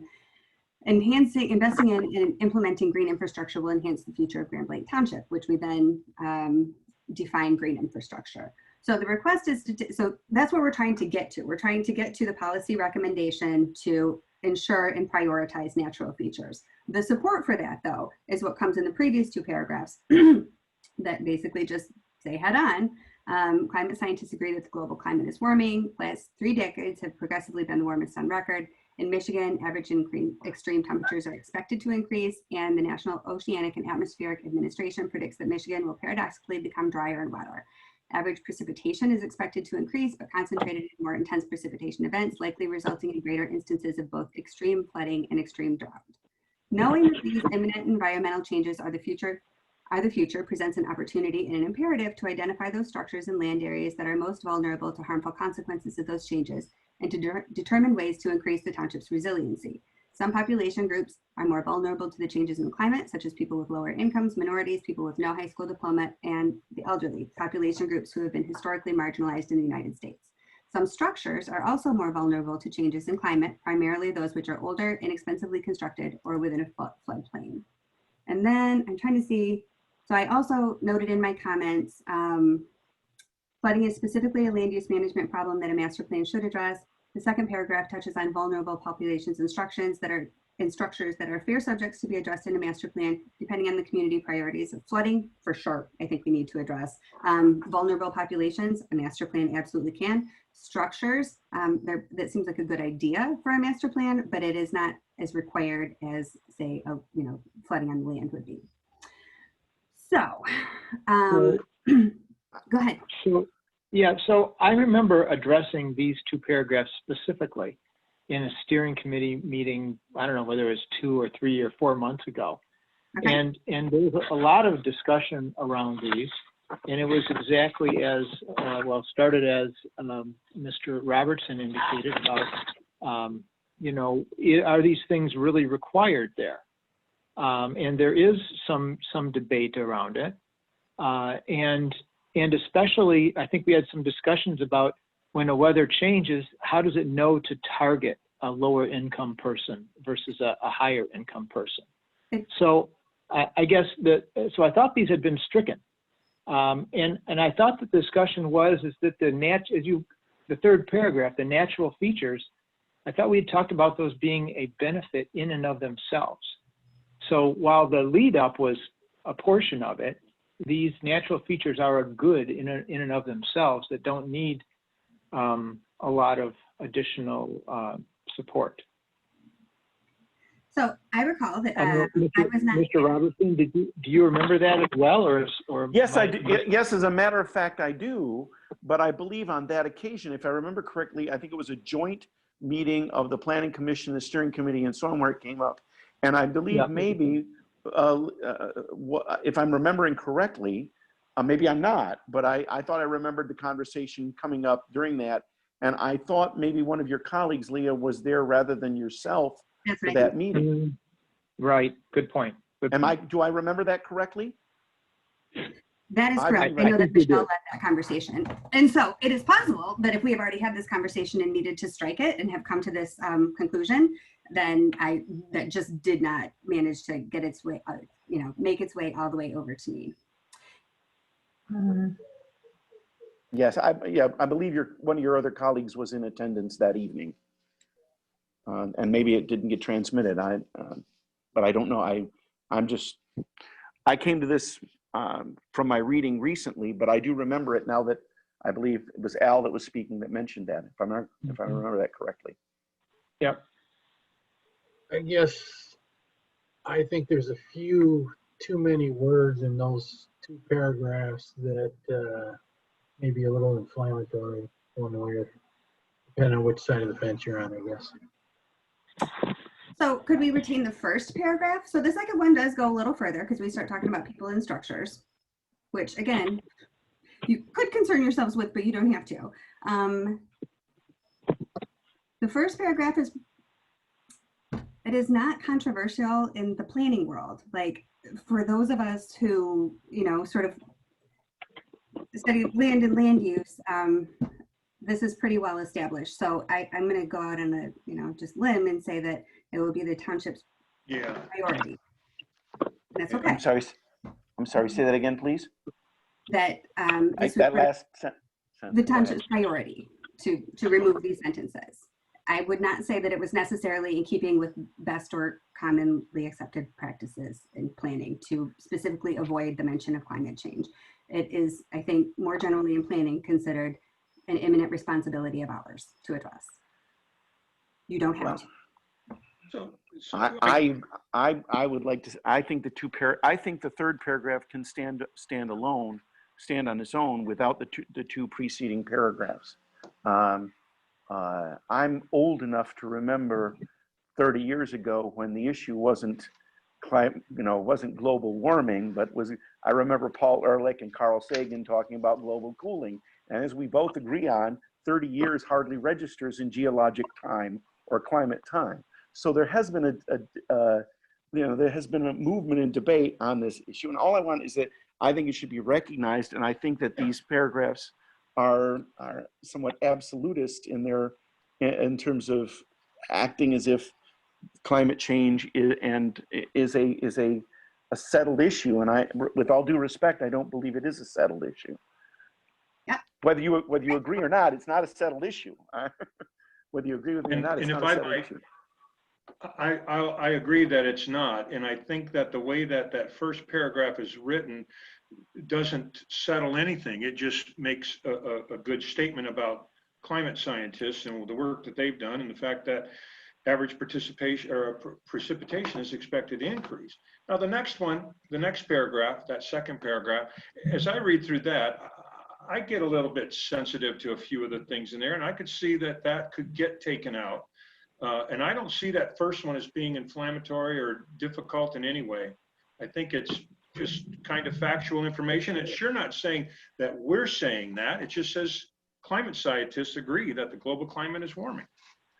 Well, okay, but everyone here is putting their hand and their stamp of approval on it when we move forward here. So I understand. I get your point, Mark, right? At the end of the day, if you look at the front pages, our names are on it. Yes, sir. Mm-hmm. Yeah. I believe that the third paragraph, you can begin this section with the third paragraph without the previous two paragraphs. I think it can stand alone. You can begin from there. Vince, and I would agree with Dave. Is that the consensus? No, this is Dolores. I would support leaving those two paragraphs in. I mean, like I said, we're stating facts. I think the general consensus in the scientific community is that climate change is real and we need to deal with it. And I mean, if we take it out, it looks like we're, trying somehow to deny that climate change is real, global warming is real, and we've got to deal with it. But before we can deal with it, we have to recognize it and admit that that's the reality. Well, I respectfully disagree, because even while the debate continues to go back and forth, what we're doing here with the language is we're obligating the township. This is a master plan. People are going to be looking to this language for guidance. That's what we intend with a master plan. And I disagree that we have an obligation to opine in this way on an issue that is this debatable at this point in time and likely to continue to be so into the extended future.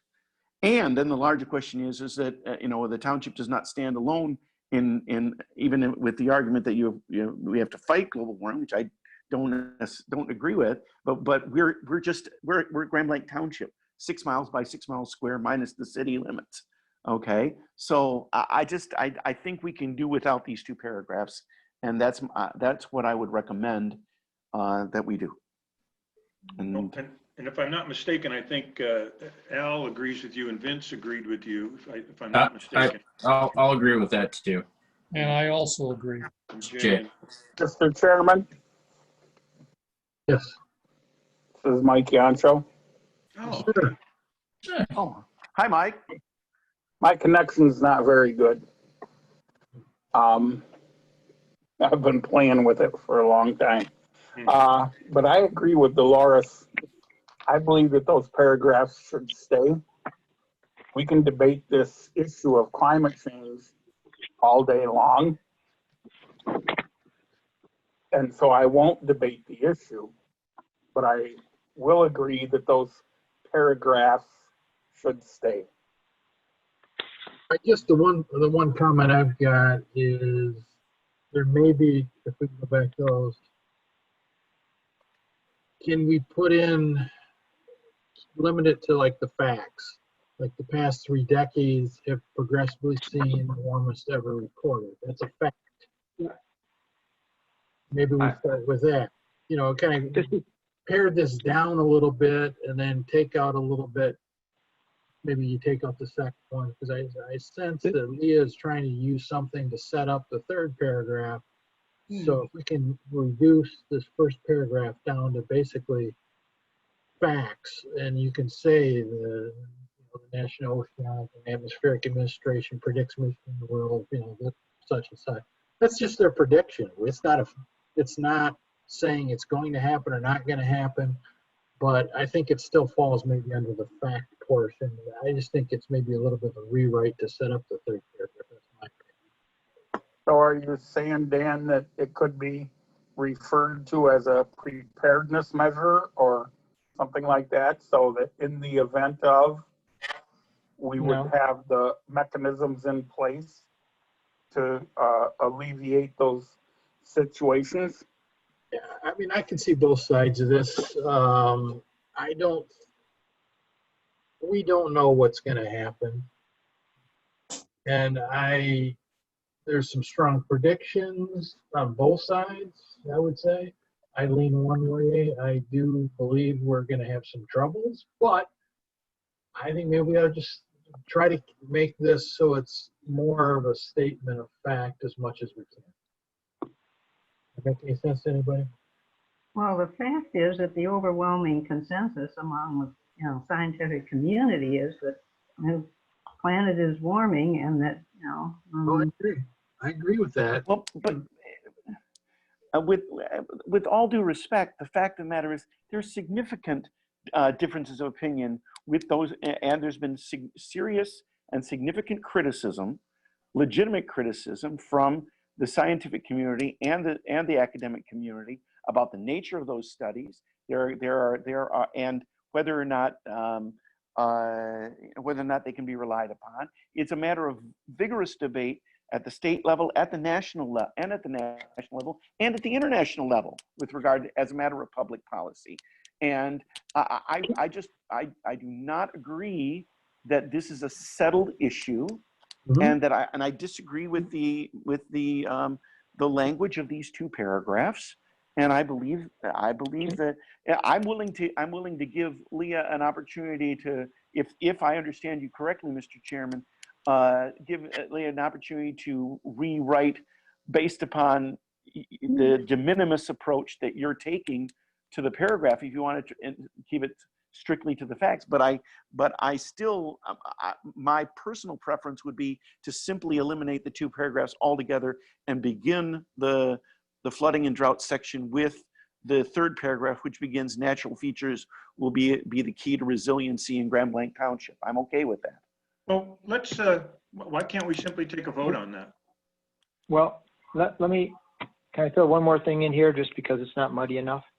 So in terms of the paragraphs here, I mean, I think that if you start with, in Michigan, average and extreme temperatures are expected to increase, projects paradoxically drier and wetter. I mean, I think that's, well, I mean, if we keep it to the data, that 3 decades it has been getting warmer, and, a particular organization is predicting an increase, I think that that's probably, a statement of fact. But where I really run into trouble is this second paragraph, where it talks about pulling in all this, the tangential impacts of this stuff that I just am not comfortable with. I support that, Al, taking the second paragraph out trying to take the first paragraph, shorten it, so it's more just the. I don't know if the rest of the commission would be, if that's even acceptable. I mean, if it's not to Mike and Dolores, then I mean, you know, we should soldier on here. So you're talking about just getting rid of that first sentence. Well, actually, as I look at it, And then this, yeah, sorry. I believe it is the past 3 decades have progressively been the warmest ever recorded. I mean, or warmest recorded in recent history, something like that. But then I think the rest of it's okay. I see, yeah. Okay. So just part of that first sentence and then get rid of the second paragraph though. You still, is that? It's just my proposal. Yeah, no, I'm just trying to clarify it. I would agree with that. Okay. So the first paragraph would then read how? It would be, start with in Michigan? No, I think the past 3 decades have progressively been the warmest ever recorded in Michigan. I don't know, ever recorded, but have been recorded in, have been recent history or something like that. Maybe, yeah, you take the word ever out, that seems to. Okay. And then go on from there. Yep. Okay.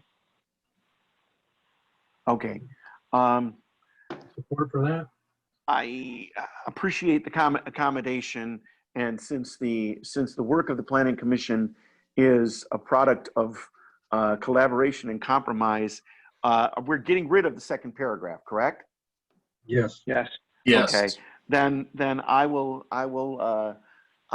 go along with the first paragraph with the changes recommended or suggested. Is that a action? Do we have a consensus there then? This is Vince. I'll support that. Mike, I'll compromise. All right. Next. Yeah, this is Ed. I'll agree. All right. Well, let's move on to the next item then. I think we got a consensus. Okay, to sum up, And keep the first, eliminate the second. Very good. keep the first If, paragraph. Delete guys, the if for some reason I disappear, it's because my phone died. We So, can still see your finger. all right, good. Just say yes.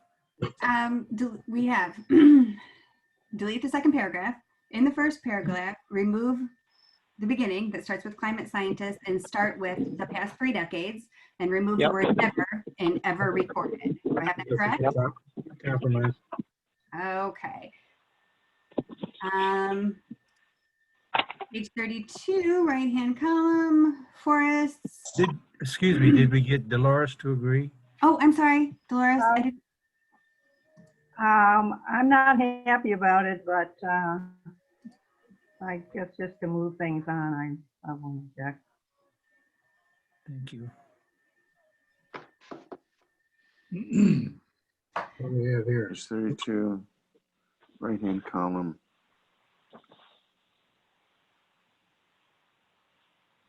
Page 32, right-hand column. We're talking about the benefits of trees. Okay. So not only do trees absorb and store climate warming carbon dioxide, trees also clean the air, lower temperatures, save and filter water, prevent soil erosion, and provide aesthetic value. We're asked to remove the word climate warming from that phrase. So is the proposal to say store carbon dioxide? Yeah. Yeah, so it should say not only do trees absorb and store carbon dioxide, trees also clean the air, et cetera. So just those 2 words, climate warming. Yes. Okay. I'm okay with that.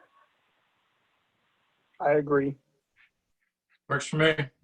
Yep, I agree as well. Vince agrees. Well, I don't, but I'm in the minority, I guess. Well, I'm with you, Dolores, but I hear you.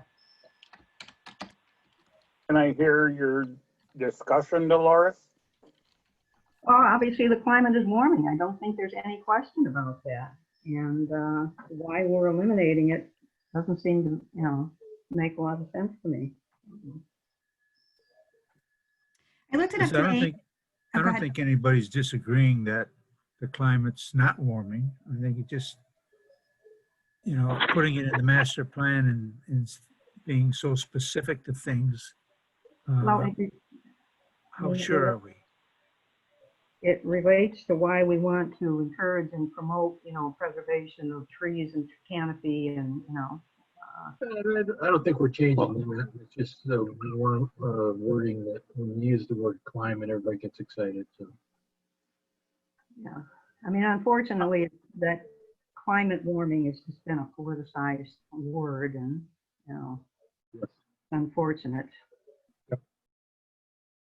Dolores, this is Mike. I agree that, you know, trees are a required part of our environment, especially for our macroclimate. I'm not sure that our microclimate is as dependent upon trees as the macroclimate. So I know that we have heat sinks, our neighborhoods, our paved surfaces help raise the temperatures. I benefit from, quite honestly, a number of trees planted on the west side of my house, and I have a huge amount of shade, and it's fantastic. The decrease in temperature under those trees on the west side of my house, but I live on 2 acres, and I'm not, you know, everybody doesn't have that privilege. Right. I think you're right. I think that is also well documented, that the urban heat island effect is very well mitigated by trees. We love trees. I'm sorry, everyone. I have to go pick up a child here from an event, so I'm gonna have to sign off. So thank you very much.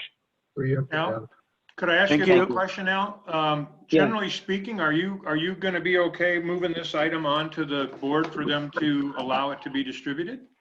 100%. I looked through all the rest of this. These all look good to me. The only question I had was on K, eliminate any reference to raising taxes, but I'm sure that the group here will come to a good conclusion on that. But thank you very much. Thanks, Al. Yeah, I think everyone had a lot of good effort here and a lot of good input. So looking forward to bringing this to the board. Thank you. Thank you, Leah. Thanks, everyone. Thank you. Good night. Yeah. Okay, so we're taking out climate warming. I'll just tell you, I reviewed the APA's climate policy, because I said it's out for comment right now. And so I just took a look at how they phrased it. And so they say specifically the phrase they use is carbon sequestration, which I feel like at least we are accommodating that here. We're consistent, you know, we're saying removing carbon dioxide, carbon sequestration. We've at least matched the national standard there. All right. Okay, need a better explanation of the missing middle. This one seems to be getting a few of us. How have we identified the need? Is there a need, and what is the demand? So the text that we are talking about is overall, the township demonstrates room for additional missing middle housing. The housing types that exist on the spectrum between single-family detached units and apartment tower blocks. Nationally, demographics and preferences have changed in favor of smaller homes on smaller parcels, whereas the last several decades of residential construction have concentrated strongly on the ends of the housing format spectrum. Retirement age people who wish to downsize and young couples who are waiting longer to have children are looking for smaller, more manageable units and will find themselves living in communities which offer them. So that's the text. Where we have supported it are in the survey. So we asked about what format you would like to live in, and we let people pick as many as they wanted to. And the single family detached housing format was the most popular choice at 88%, but there was noticeable interest in small apartment and condo buildings at 7%, townhouses and row houses, 7% of responses, and lofts above a commercial use. Overall, respondents believe quality is important and are satisfied with the housing quality, but variety and affordability is also important, and respondents are generally neutral on their level of satisfaction for housing variety and affordability. This further stresses the opportunity for missing middle. We also cite the survey done with the Tech Village planning in 2016, and we did that on page 55. So that survey, which was not the survey that we conducted, it's the one that was done in 2016, says that while 62% of survey takers indicated a preference for single family units, almost a quarter, 23%, indicated a preference for condominiums, and about 1/3 of respondents would like a smaller unit than what they currently occupy. So I would just be interested in suggestions for improvement here. I kind of felt like we made the case. We have a definition, we have an image, we have national trends, we have local preferences.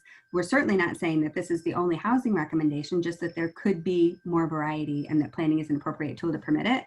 And I just thought it was so interesting that, so in the survey, right, 88% of the survey takers said that they wanted to live in a single family detached unit and they could pick as many as they wanted. 90% of the people who took the survey were homeowners in the township. So at least 2% of them would rather live somewhere else. And so I think that it's worth, you know, sort of mentioning as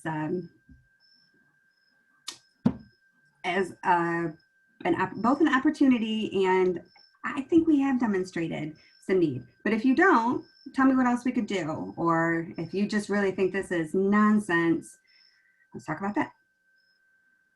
Lee, Vince, what page is Jay on? What page is Jay on? Well, so the only comment that I got was we need a better explanation of the missing middle. So we talk about neighborhoods, let's see. Yeah, and while you're scrolling, yeah, I think that was kind of the issue, was what does that really mean? I know we've got the pic there, you just passed them, there we go. That's the graphic I know that I we remember. have that. But I think my sense is that folks just didn't quite understand, what does this missing middle really mean? You know, what, I don't know. I understand when you say, you know, you got this edge of the spectrum and then, you know, the other side, but, you know, and then we talk about this missing middle. I just wonder if there's a better way of describing missing middle. Now, you know, because if this is the illustration. Yeah. Yeah. It just, God, that's 2/3 of we're missing 2/3 of the housing type. We know. No, but I guess my question would be, what exactly are you counting is the missing middle? I mean, you talk about a townhome. What's the difference between a condo and a townhome? Because we have lots of condo developments in our area. Well, so a condo is just an ownership structure, right? So if what you mean are attached single family housing units, the census says that only 6% of our housing stock is an attached single family housing unit. That is not, you know, duplex or triplex, but I mean like a row house, several in a row. What page is that in the master plan, real quick, down on the bottom? 47. I'm sorry, I didn't mean to interrupt. Continue. Oh no, that's okay. No, I don't think I was waiting to hear, but I would maybe respond to what Mark said, which is, would it help? Let's see.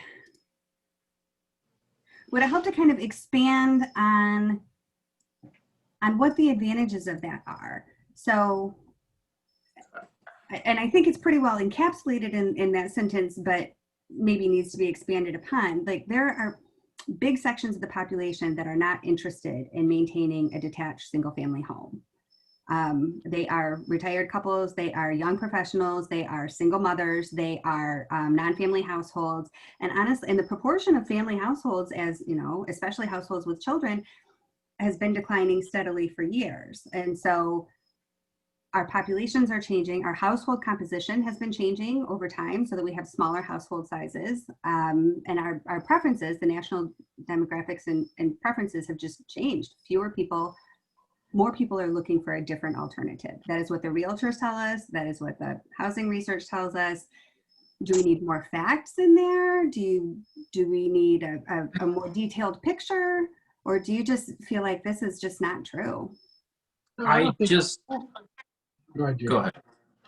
I just, my issue is with like the townhouse. I know just about every apartment complex in this area has townhomes. I see condo developments all over. I don't understand what like a multiplex would be. What, like an apartment building? Yes, correct. So we have lots of those developments. I don't understand how they're missing from Blanc Township. Yeah, this is Dolores. I would follow up with what Jay was saying. I have a concern the term missing middle implies that somehow we're not addressing the needs of people who, want townhouses or, row houses or duplexes or triplexes or whatever. But if you look at our current zoning ordinances as well as our, future land use maps, we do accommodate those uses in our multifamily, residential districts. And like Jay was saying, we obviously, if you just drive around the township, we have all kinds of, apartment complexes and condo developments. I don't know that we have a lot of row houses or, we have some duplexes, I guess. But missing middle implies that we're not serving that need, and I question that because I think we do that currently. I was gonna say, I think there does appear to be a need for a variety of housing types. I think it's more this particular term that I guess maybe is used in the planning world where it says missing middle that we're struggling with. Okay, so we can do this one of two ways. We can, if that is in fact the issue. If it's not, then set me straight and let's get at the right issue. We can either sort of just acknowledge that, say, usually this is referred to as missing middle housing, but Grand Blanc Township has done a better job than some of providing it.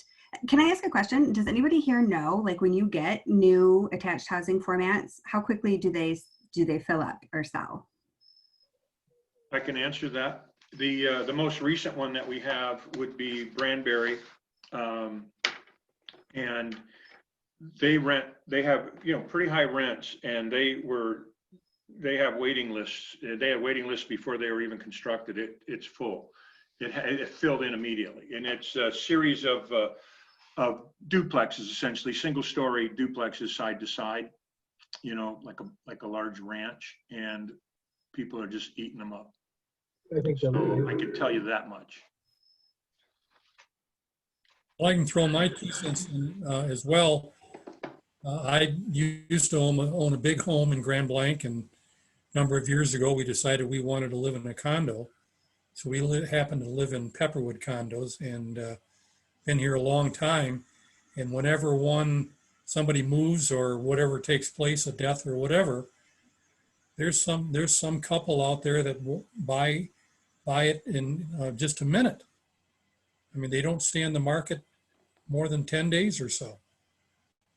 So I think there are families out there who just don't want to bother with outside maintenance or anything like that. They still got kids that may be teenagers and so on and so forth, and they'd rather go on vacation with their kids and do that and not have to worry about, is the lawn going to be mowed? Are the grounds going to be maintained? Are the trees going to be trimmed? And all of that sort of stuff. And I think there's a lot of demand out there for that. Yeah, I would agree, Ed. I just think I think we're getting hung up on the term. Yeah, I agree. So do we take the term out altogether, which includes this graphic? I mean, this is a nationally used graphic. So if we take the term out altogether, it probably seems to me to be a better strategy to just address it right on and say, this is what the planning world calls it. Grand Blanc Township has certainly made strides in providing these. We've noticed that there continues to be demand. Is it just the word missing? Leah, what precisely is it that you believe Grand Blanc Township is being deficient in providing for or encouraging? That you just heard a description of how quickly a condo gets bought up when a vacancy occurs. Are we really? Is it your belief that Grand Blanc Township is falling short in this regard? Because there are a lot of folks that are developers that will build whatever people will move, whatever people will call for. Wouldn't the market be dictating what you envision or what you believe is lacking? And if it's not, then maybe we're really not as deficient as the assertion. I hope I said, or the question. I don't want to be, maybe assertion isn't the correct word. I'm just trying to understand. I mean, If there would wasn't not a the market, demand would for not, that, yeah, if there wasn't a demand for condos, they'd sit there unsold. So obviously there's a demand for a variety of different housing types. Mr. Chairman, Can I, Sure. this is Mike. I agree with Dave. If there was a developer who wanted to build condominiums and had any kind of thought that he was gonna sell out his units as soon as they were built, he'd jump on that idea and we'd be having people knock on our door. If we have people knocking on our door for that situation, I think we should encourage them. But I'm not sure that that's what's happening in our township right now. Yeah, if I could, I think a good question would be, what is our action item associated with this? That might help me a little bit. Do we have an? That's a good question, because we have to focus. Yeah, let's see if let's get to that end and maybe we can work our way back. well, there's a variety of action items that it supports. So the mixed use designation, for example, that we talked about, Okay, like that would really only be appropriate when you have, Gotcha. that is not a detached unit, right? The live work units that we talked about that everybody, is in Okay. favor of, that is on the spectrum. And we're saying that, Okay. there is a desire for them and we would use them. Yeah. I guess I'm just a little surprised by this pushback. I'm wondering if you're if it's being heard as a deficiency in the township and that there's a little kind of hurt feeling on that, because really all I'm trying to say is that there's opportunity, and it's not the township's fault, for banks, for Pete's sake, find it much easier to, go with these really, very common formats and just give us what we want to see or what we're familiar with, and it's easier to get approved.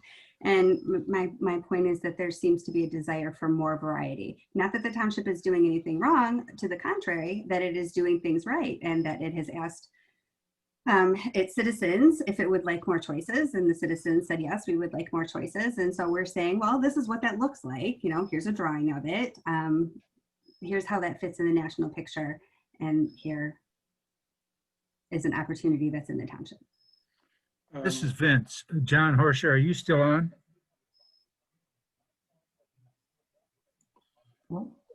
I guess not. I'd be interested in his comments relative to this subject, given his profession. Mr. Chair, through you to Jay. Is Jay still with us? Yeah, I'm still here. You and I discussed this item, and what has your question regarding this term missing middle been satisfied by the discussion?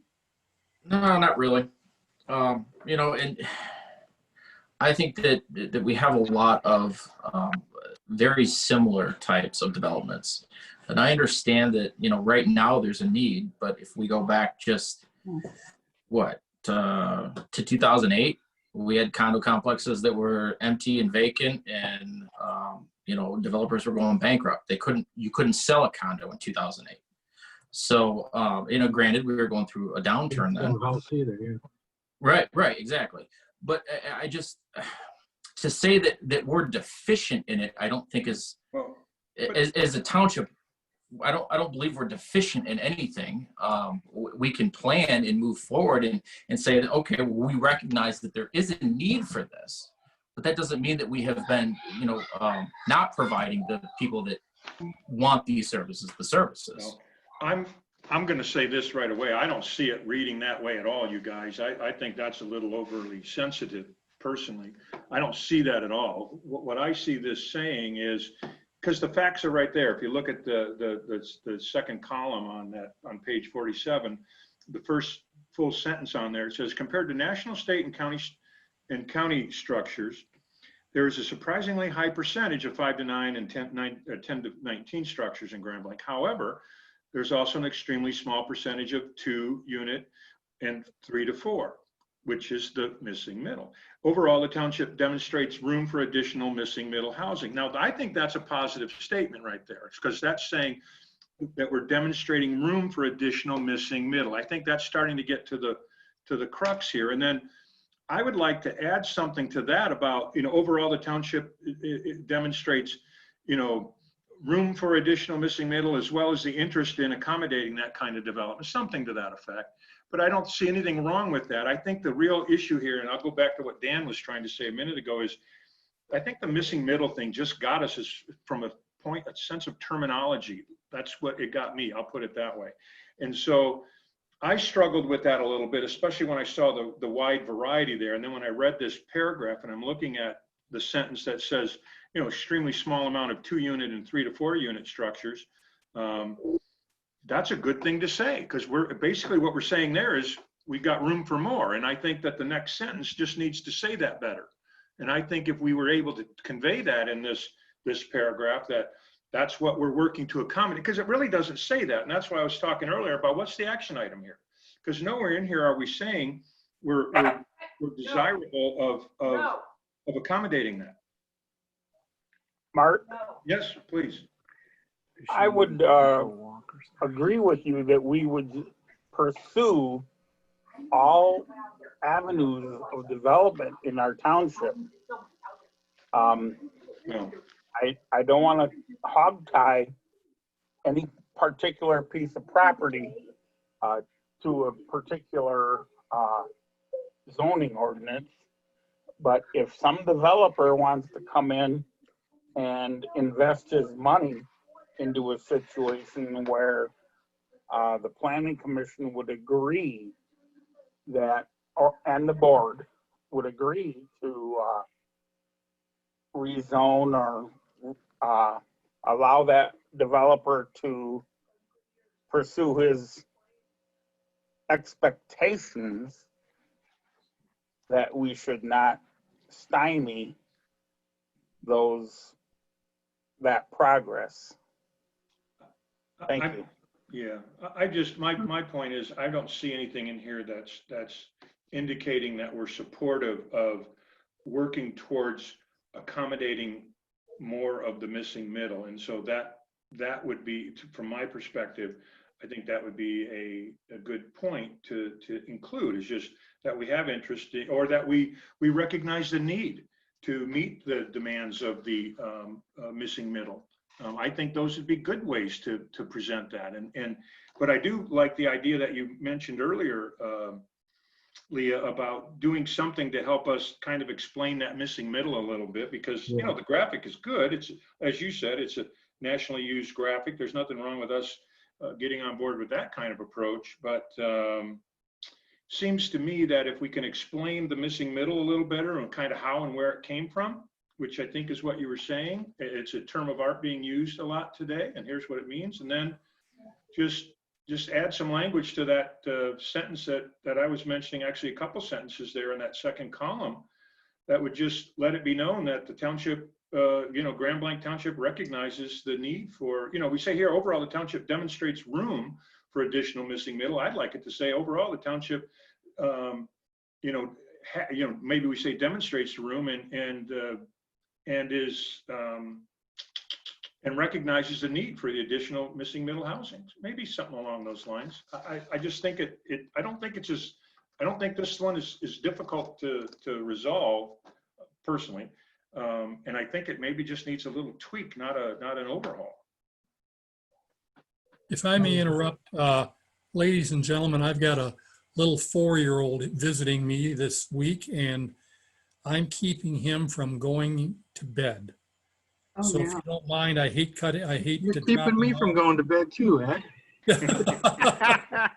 Yeah, okay. Well, I'm not going to argue that either. Yeah. So forgive me for logging off, but I think it was a great discussion and continues to be. So, but I'm going to have to drop off if you don't mind. Thanks for your input. Thank you. Good night, everyone. Hey, Ed, before you go, hey, listen, how do you feel about where we're at? Are you in a position willing to have this item moved on and forwarded to the board? I am. Okay, just want to make sure. Thank you. All right, thank you.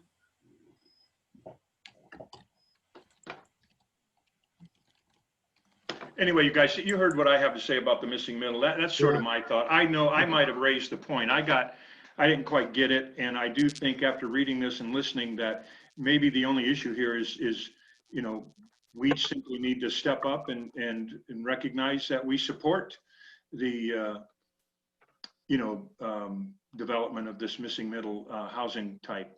I don't think there's anything wrong with that. I think that's, you know, I think that's a goal of ours. Aren't we going to try to accomplish this? And if so, then gosh darn, let's say it. Now, this is Dolores. I think one of the problems I had with the term missing middle was it was implying that we were ignoring, you know, in our zoning ordinance and a future land use map, that we were somehow ignoring the need for, you know, that segment of the housing market, your duplexes and your triplexes and that. And I mean, in fact, you know, we have areas zoned, you know, medium density, multifamily that accommodates that, also low density, I guess, multifamily as well. I know I asked Mark for the number of vacant acres of was it low density and medium density, and there was like 140 acres or something of vacant land that's been zoned, that is currently zoned for, I think it's medium density multifamily. The other thing I'd like to point out is, you know, that Danbury Commons development, that was actually developed as a residential open space. It was zoned as a single family residential, and they came in with an application to do an residential open space, and got permission to allow all of the units in that development to be attached instead of, you know, even though the underlying zoning was single family zoning. It was somewhat controversial. I don't know if David Laddie is still on the line, but I'm sure he would remember it. Anyway. Yes, I support what Mark has said and the notes that Leah has taken to help clarify. Because I think I had the same kind of thing and same missing, like, oh, we're screwing up on something here. Yeah. But, yeah, I think it just needs a little wordsmithing here. And I think we'll be good. My opinion, anyway. I Anybody think else? we can say we recognize the need, and, you know, this is what we're doing now, and maybe, you know, if there's more demand that we're not meeting, then maybe we, you know, we need to make some changes. We're supportive of a variety of different housing types. Mm-hmm. Okay. This is Vince to Leah. Your graphic, Leah, I think should be modified, because when you look at it, it shows 2/3 of the graph is missing middle, which implies a great big number, even though you have percentages there. I think that could be reduced to where that part that's missing isn't as wide. I don't have any permission to alter this graphic. I can delete it, but this is not my graphic. I understand you said it was a national kind of graphic, but right. That to me is overwhelming when you say, oh my God, we're that bad in terms of missing? Listen, don't take it personal. It's not you. This is a national situation. This isn't, you know, I mean, this is not specific to Blanc Township, but I don't think we should have, our feelings should be hurt by finding ourselves the recipients of an unideal situation. And there are lots of housing types. Well, first impressions, when you look at the graph, you get in your mind that how bad we are on the missing middle. And look at the percents, and they're very hard to read. So that's my only point. I'm observing that and say, wow. Hello, I think that's part of the problem with the rest of us. Sorry. Oh, go ahead. I'm done. Thanks, Vince. I'm not sure that graph indicates that we are bad. It's just that we're not in sync with the rest of the nation. And we probably are very much not in sync with the rest of the nation. We're a smaller community, more rural community. Maybe our backgrounds are much different from the rest of the nation. So I don't think that that bar chart means a lot about, or can't be used as a judgment about where we should be or where we should go. Thank you.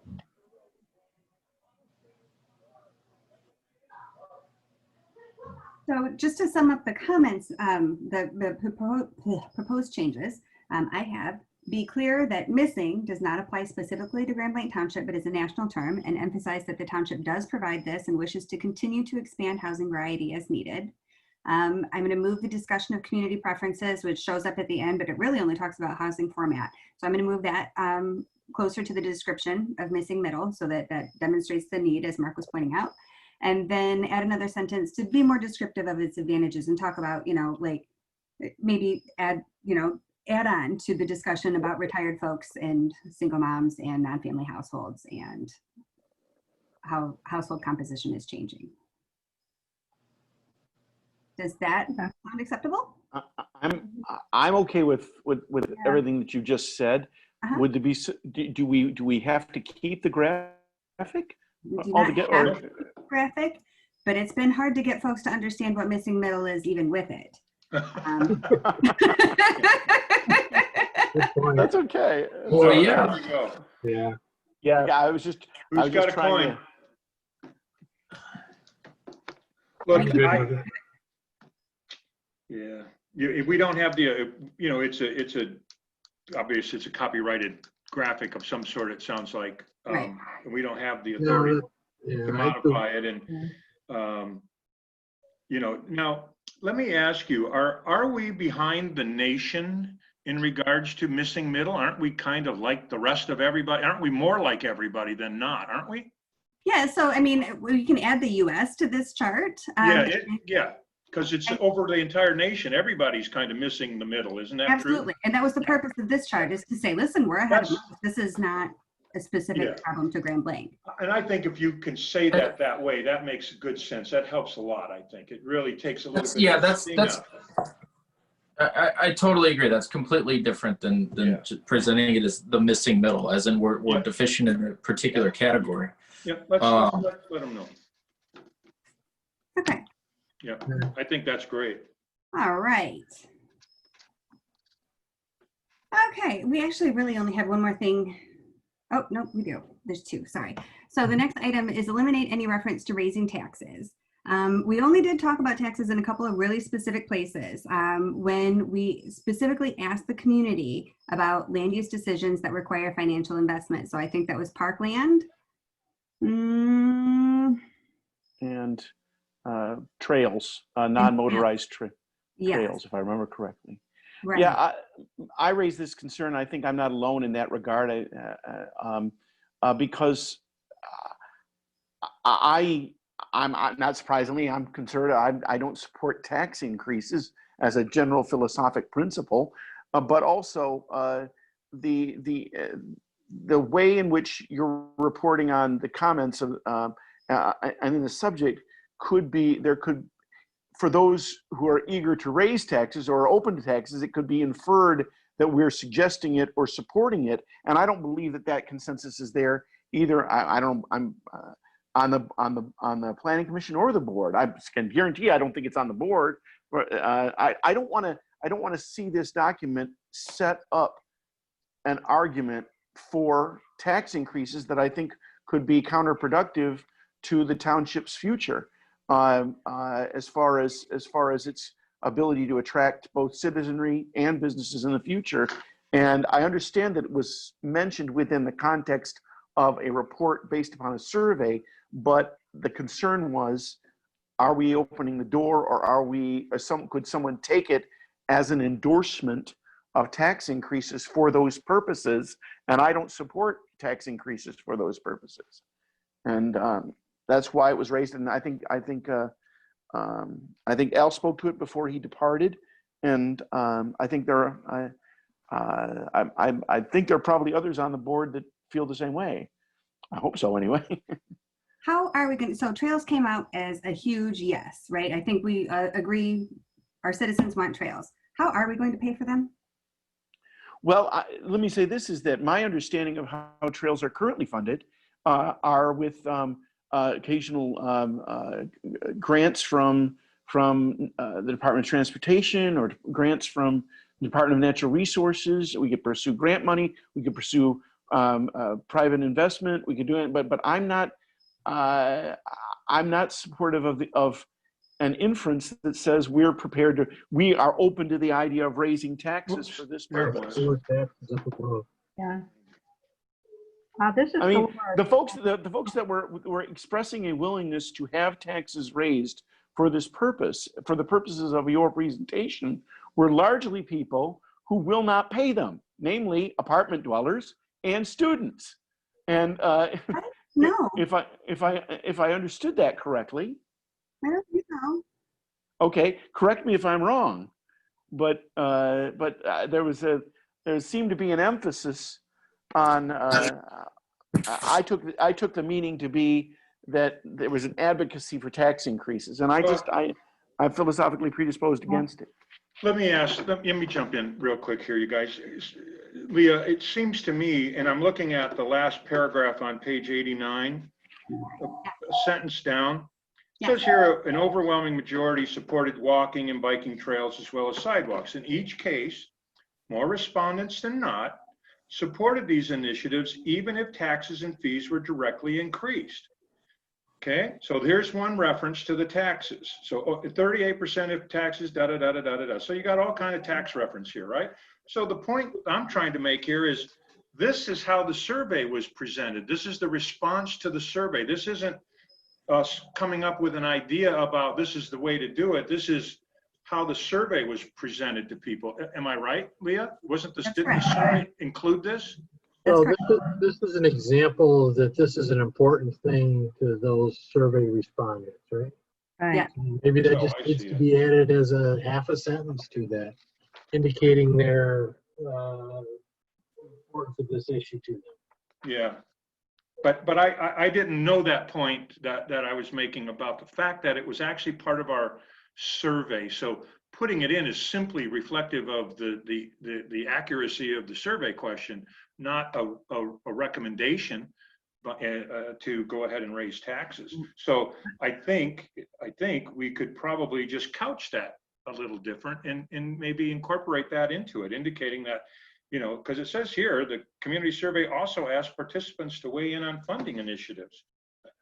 I don't know. I mean, that's a pretty important piece of information to have, whether it's in a master plan or what, but knowing that your respondents are supportive of these kinds of things, even to the extent, and that's them saying, this is not us putting words in their mouth, that they would actually be willing, you know, well, 38% I'm saying if fees do not increase, and 56% even if taxes or fees do increase. So I just think it's compelling information. Leah, do you have by chance, I'm sorry, I disappeared for a while. My phone died. Welcome back. You ran my iPhone dead. Glad to have you.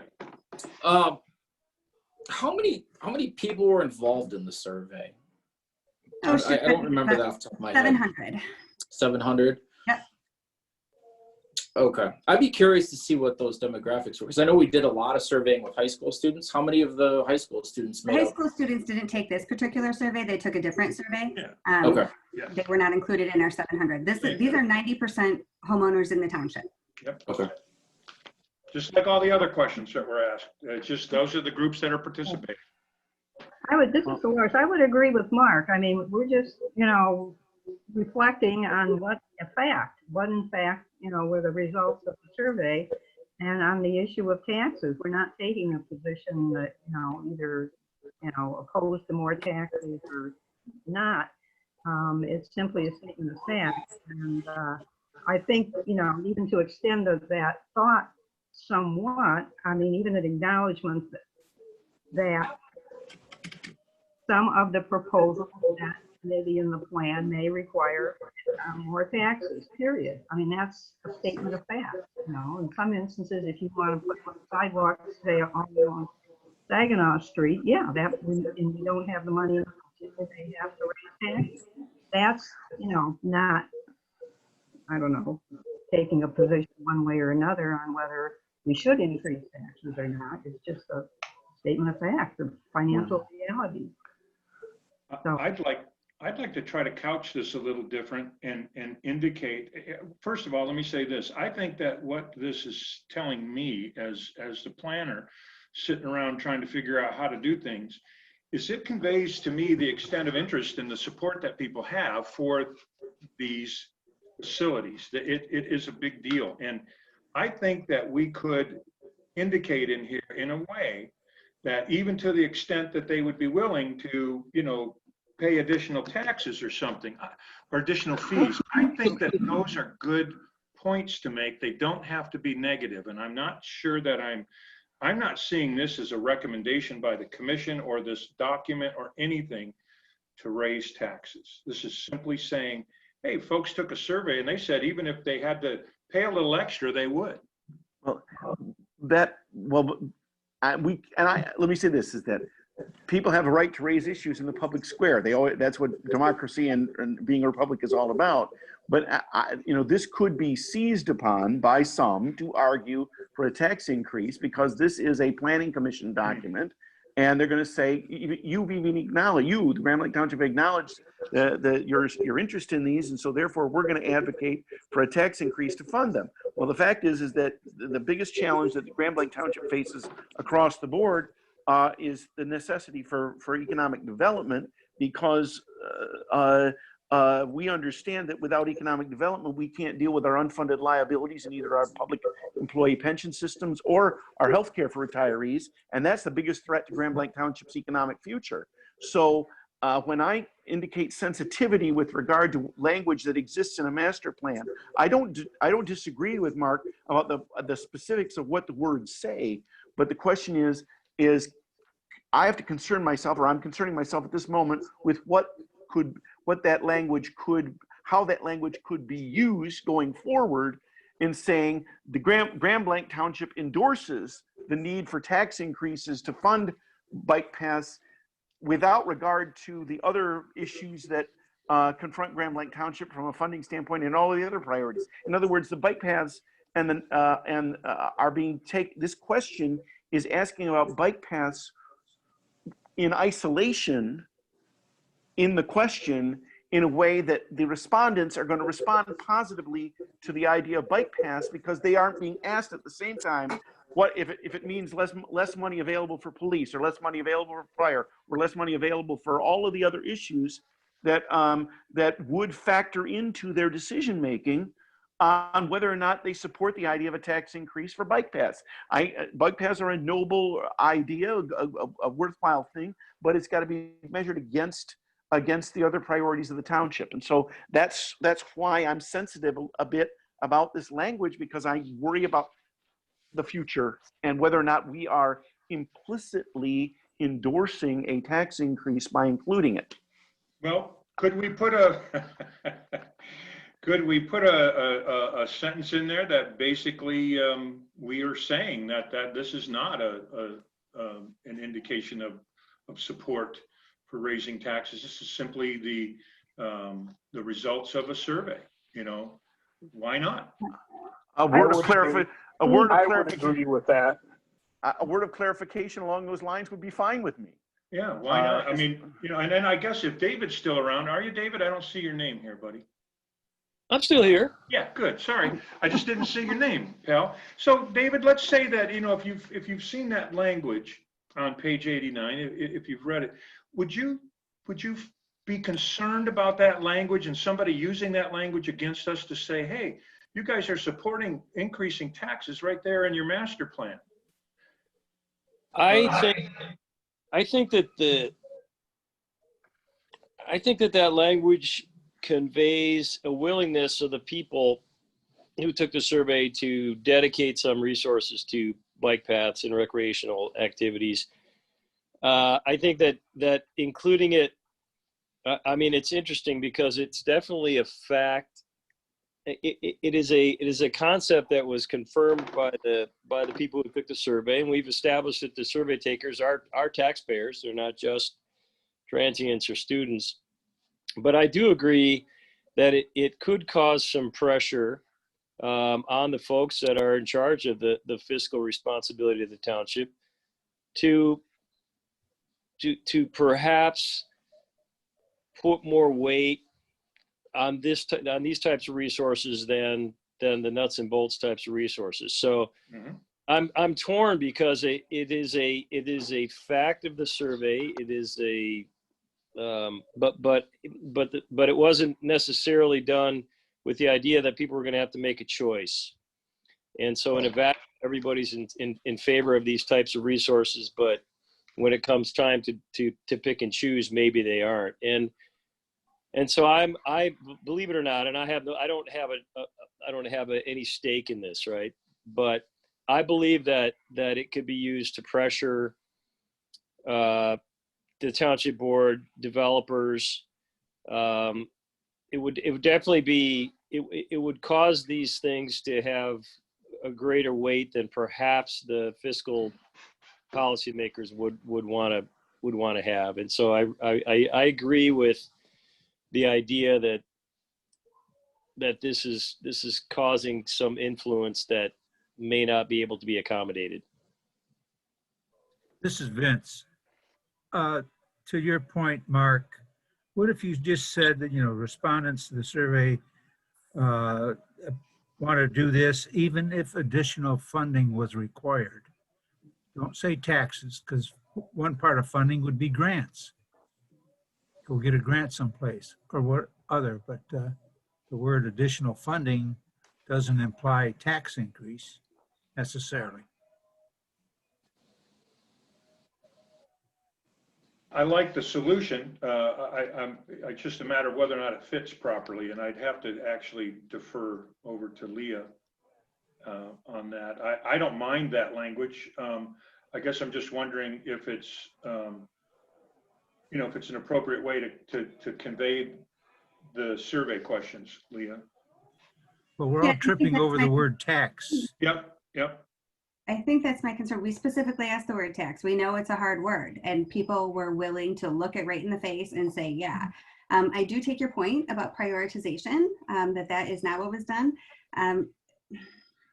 If millages were there's another avenue in which we're not taking away from police and fire, but fees, for example, are not an instance of something that would cause some prioritization. The point of this question was to offer the board some assurance. So items like trails and sidewalks, they often kind of get cut from a budget because we are in a position to say, well, we know that, or we think that other things are more important and that's expendable. That didn't seem to be what was coming out in the data, like 84%, 78%, those are pretty high numbers for support. We were trying to push harder on those numbers to say, do you really mean that? And we feel like that is what was said. If we need to, if we need to take it out, we can do that. This strikes me as valuable information to the township, not the other way around. But that's your plan. Again, we're tripping over the word tax. Mm-hmm. So. Could we just include an acknowledgement that some of the recommendations or statements here may require additional funding, and those, kinds of judgments are what the Township Board of Trustees has to do all the time, which is to weigh all the competing needs for funding and different projects requesting funding, and decide how to accommodate that, whether it's just allocating existing funding, raising taxes, seeking grants, or whatever. Our job is to just basically say, here's what we see as a need, or here's some proposals or whatever. It's not our function to talk about whether we should raise taxes or recommend raising taxes or whatever, to fund things that we're saying or recognizing as a need in the community. I like what you've typed there, Leah. Okay, and these amenities. So I Here, have acknowledging that these taxes and fees are just. Very cool. acknowledged that these taxes and fees are just one item in the roster of priorities that must be managed by the township board. And the purpose of this question is to understand the strength of survey takers' commitment to investment in these amenities. Oh. Does that address your concern? Very good. Okay, that's fine enough. Okay. All right. One item left. Okay. And then Okay. this one, I think they were just questions for me. It didn't sound like there were things to take out in the plan itself. So I will just address them. But if there's something I need to change, then point me to it. No, this was something that I mentioned, but I understand your answer here. We will always have students and we will always have renters, and Yeah. that's part of the population. And I don't disagree. I was just posing the question as to how we weight the comments in the survey based upon individuals who, in some cases, are. I understand your argument about the fact that students are not transient, but if I understood your answer correctly, but I was just trying to understand why we, in the presentation that we had, there seemed to be so much emphasis on students and apartment dwellers, at least in the presentation that was made. It may not be in the overall survey that was conducted, but that kind of stuck in my mind, and so I thought I would ask the question.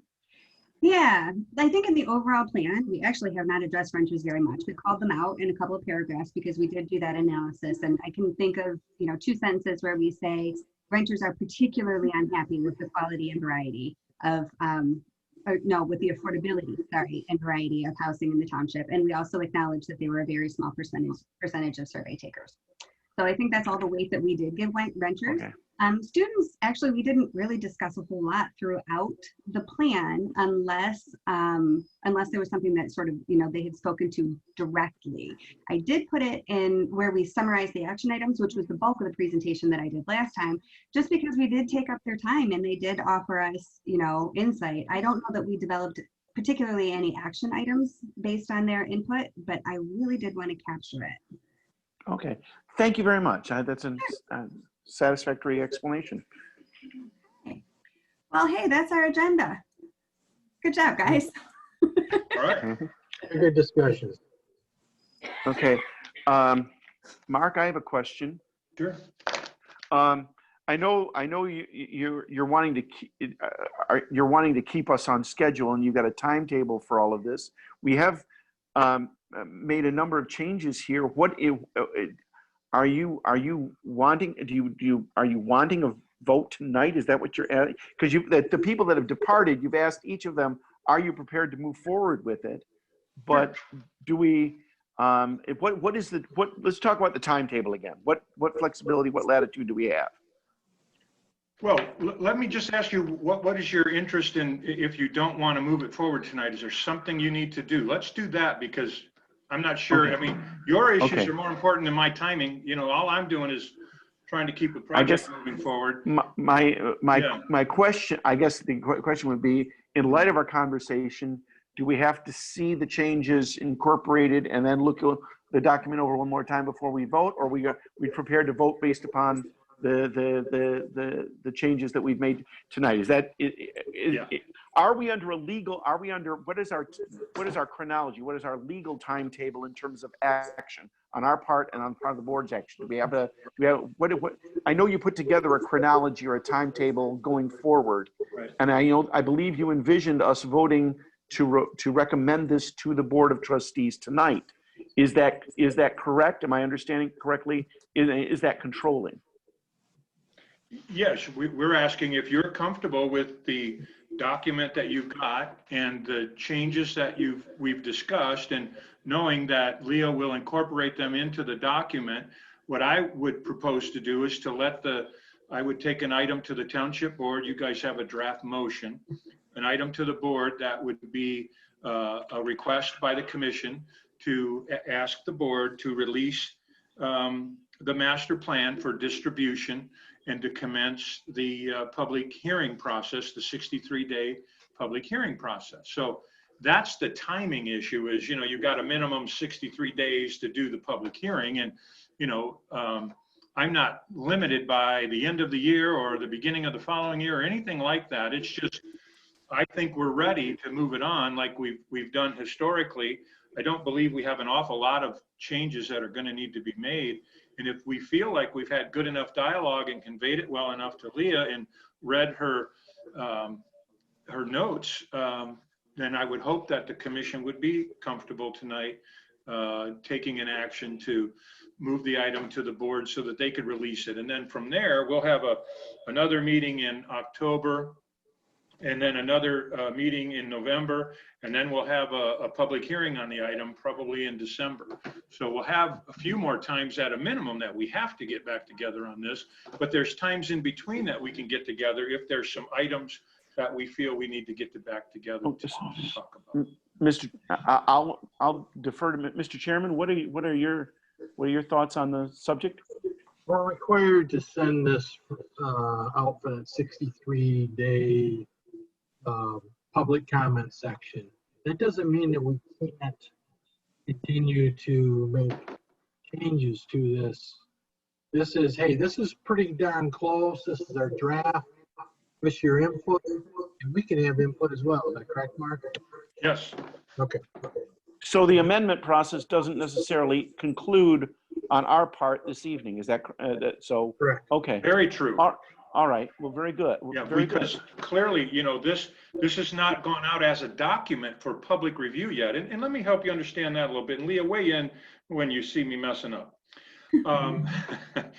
You know, this has to go to all the, you know, our neighboring jurisdictions, you know, the county, you know, the utility companies, the railroad, other places like that. It'll be distributed and made available to our public through, you know, electronically and or hard copy. So that begins the real true public review process. We did surveys to get data and put stuff together, but now we're saying, hey, we've taken your surveys, we got the data, we did this with it, and here's this cool document. We'd like you to take a look and make sure that you guys are all comfortable with this too. So we send it out for 63 days to let it get looked at.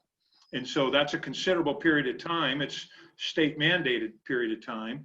And during all that time, you know, questions, issues, comments, different workshops, which we'll have a workshop, by the way, I didn't mention that, between now and the end of this whole thing. So there is plenty of time for additional comments to come in. And if there's like major changes to the document, I mean, real huge, substantial policy adjustments that would happen, we may have to go out and redistribute it again. But, you know, so the question is, do you guys feel like this is pretty well established? You feel like you got a good document that you're supportive of, and you feel like this is the work that the Planning Commission and the Steering Committee has done, and you'd like to let the public take a look at it now? Okay. This is Vince. Leah, relative to the notes you took tonight, Yes. will you be publishing a memo similar to the one that we're looking at now in terms of what was and what's changed? Rather than just put the whole thing back in the master draft? Well, let's see. So I had intended this to be my guide for the master changes, and I'm happy to distribute it to you. You're certainly welcome to a copy of it. And then this is what I'll be using to make the changes to the draft, which will then be redistributed. Although I That'll imagine, make everybody more comfortable. oh, absolutely. You know, Absolutely. rather than waiting. And with that, I'm in a position to make a motion. Okay. Okay, Vince? Okay. Ready? Yes. I make a motion that the Grand Blanc Township Planning Commission moves to request that the Grand Blanc Township Board authorize the Grand Blanc Township Master Plan version marked draft for PC review number 2 and dated August 2020 and inclusive of all changes directed by the commission at its meeting on September 3rd, 2020 for distribution to all Mr. Chairman, entities I'll as second required. that, and I'd like to have some discussion. Okay. You're on. So we have a motion by Mr. Bandersky and support by Mr. Yancho. And I've made some issues that I've submitted, and thankfully the committee, the steering committee, and Leah have responded. But regarding Census Tract 1111.02 and Section 6, housing in neighborhoods, beginning on page 46.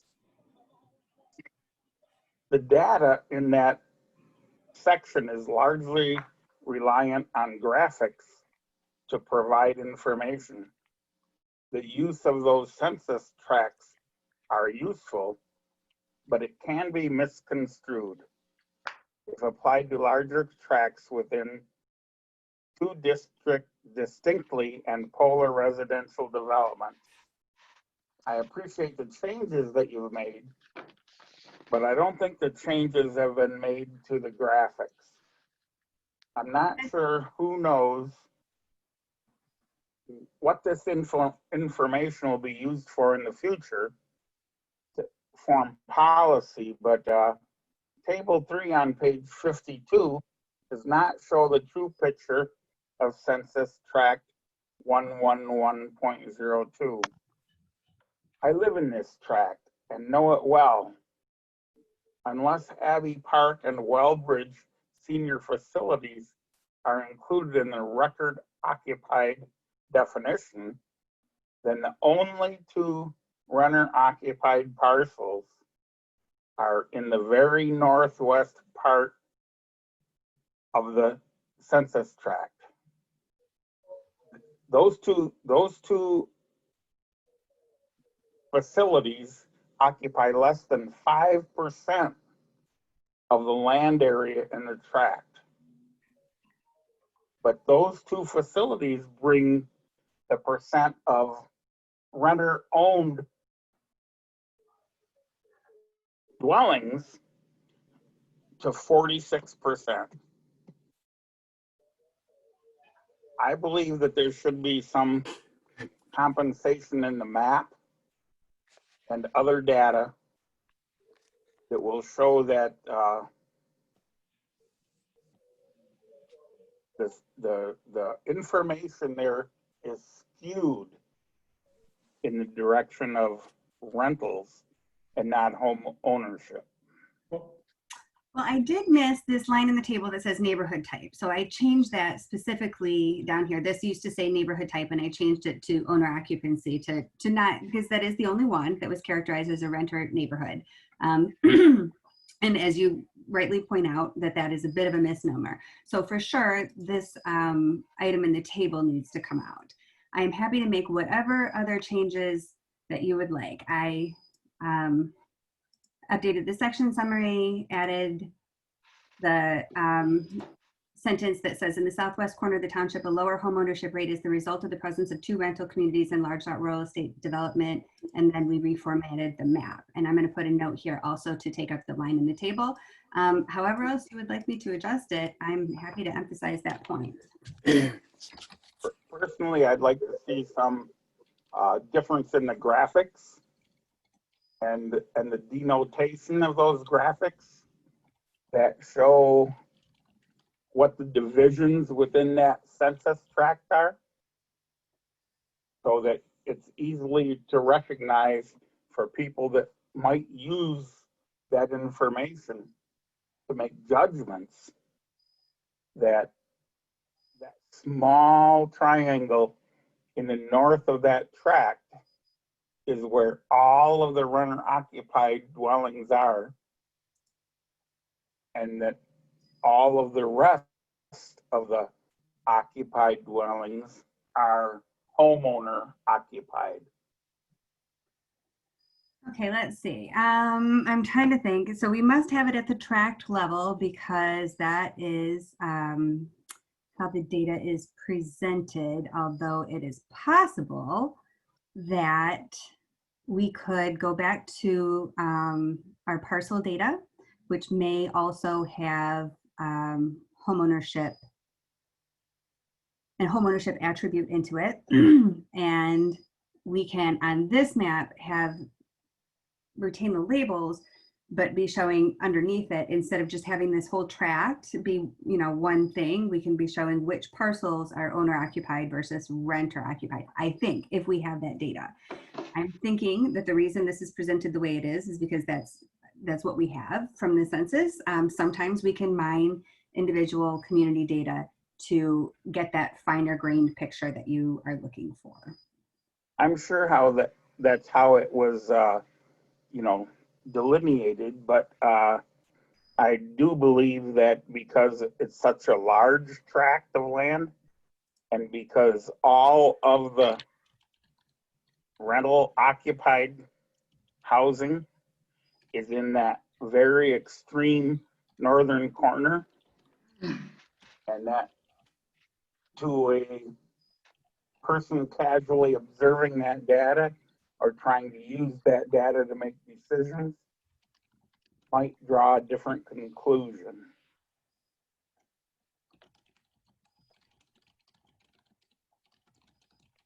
So I appreciate if you can do something to change that map information. We should be able indicate to.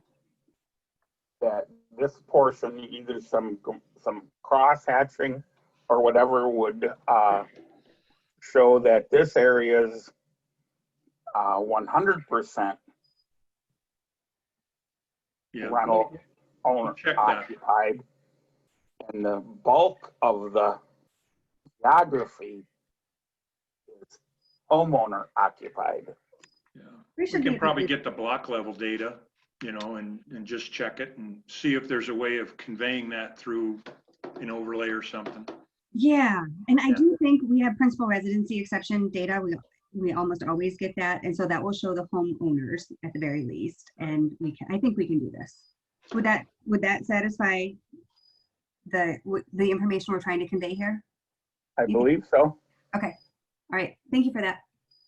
Thanks, Leah. Okay, so we had a motion by Mr. Bandersky and support by Mr. Yancho.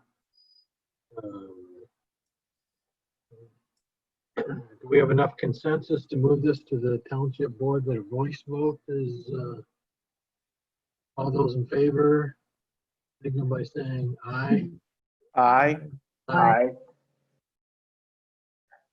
Anyone disagree? I believe we obtained the vote of Mr. Brown and Mr. Mansour already. And I don't know, is Mr. Horsha still online? Oh, John, Yes. I just want to confirm the vote, whether it was 8-0 or 9-0. So I guess you can follow up on that one, Mark. Sure will. Right. Just for the record, so. Okay. I would suggest that we not go through do the late hour, not go through the rest of the agenda, and entertain a motion to, This is Vince. Yeah. Make a motion that we adjourn at 10:02 PM. I'll second it, non-debatable. motion by Mr. Bandersky, support by Mr. Robertson. I was in my head, you wanted to use the word abandon. That's not the right word. Adjourn. Adjourned. Adjourn. Thank you. All those in favor, signal by saying aye. Aye. Aye. Those opposed, we are adjourned. 10:02 PM. Thank you, Thank everyone, you. for all your input. Thank you. Everybody. Good job, Leah. Have a nice Have a evening. good night, everybody. Thank you. Yeah, thanks, Lee. You did a great Thank job. you. Appreciate it. Thanks.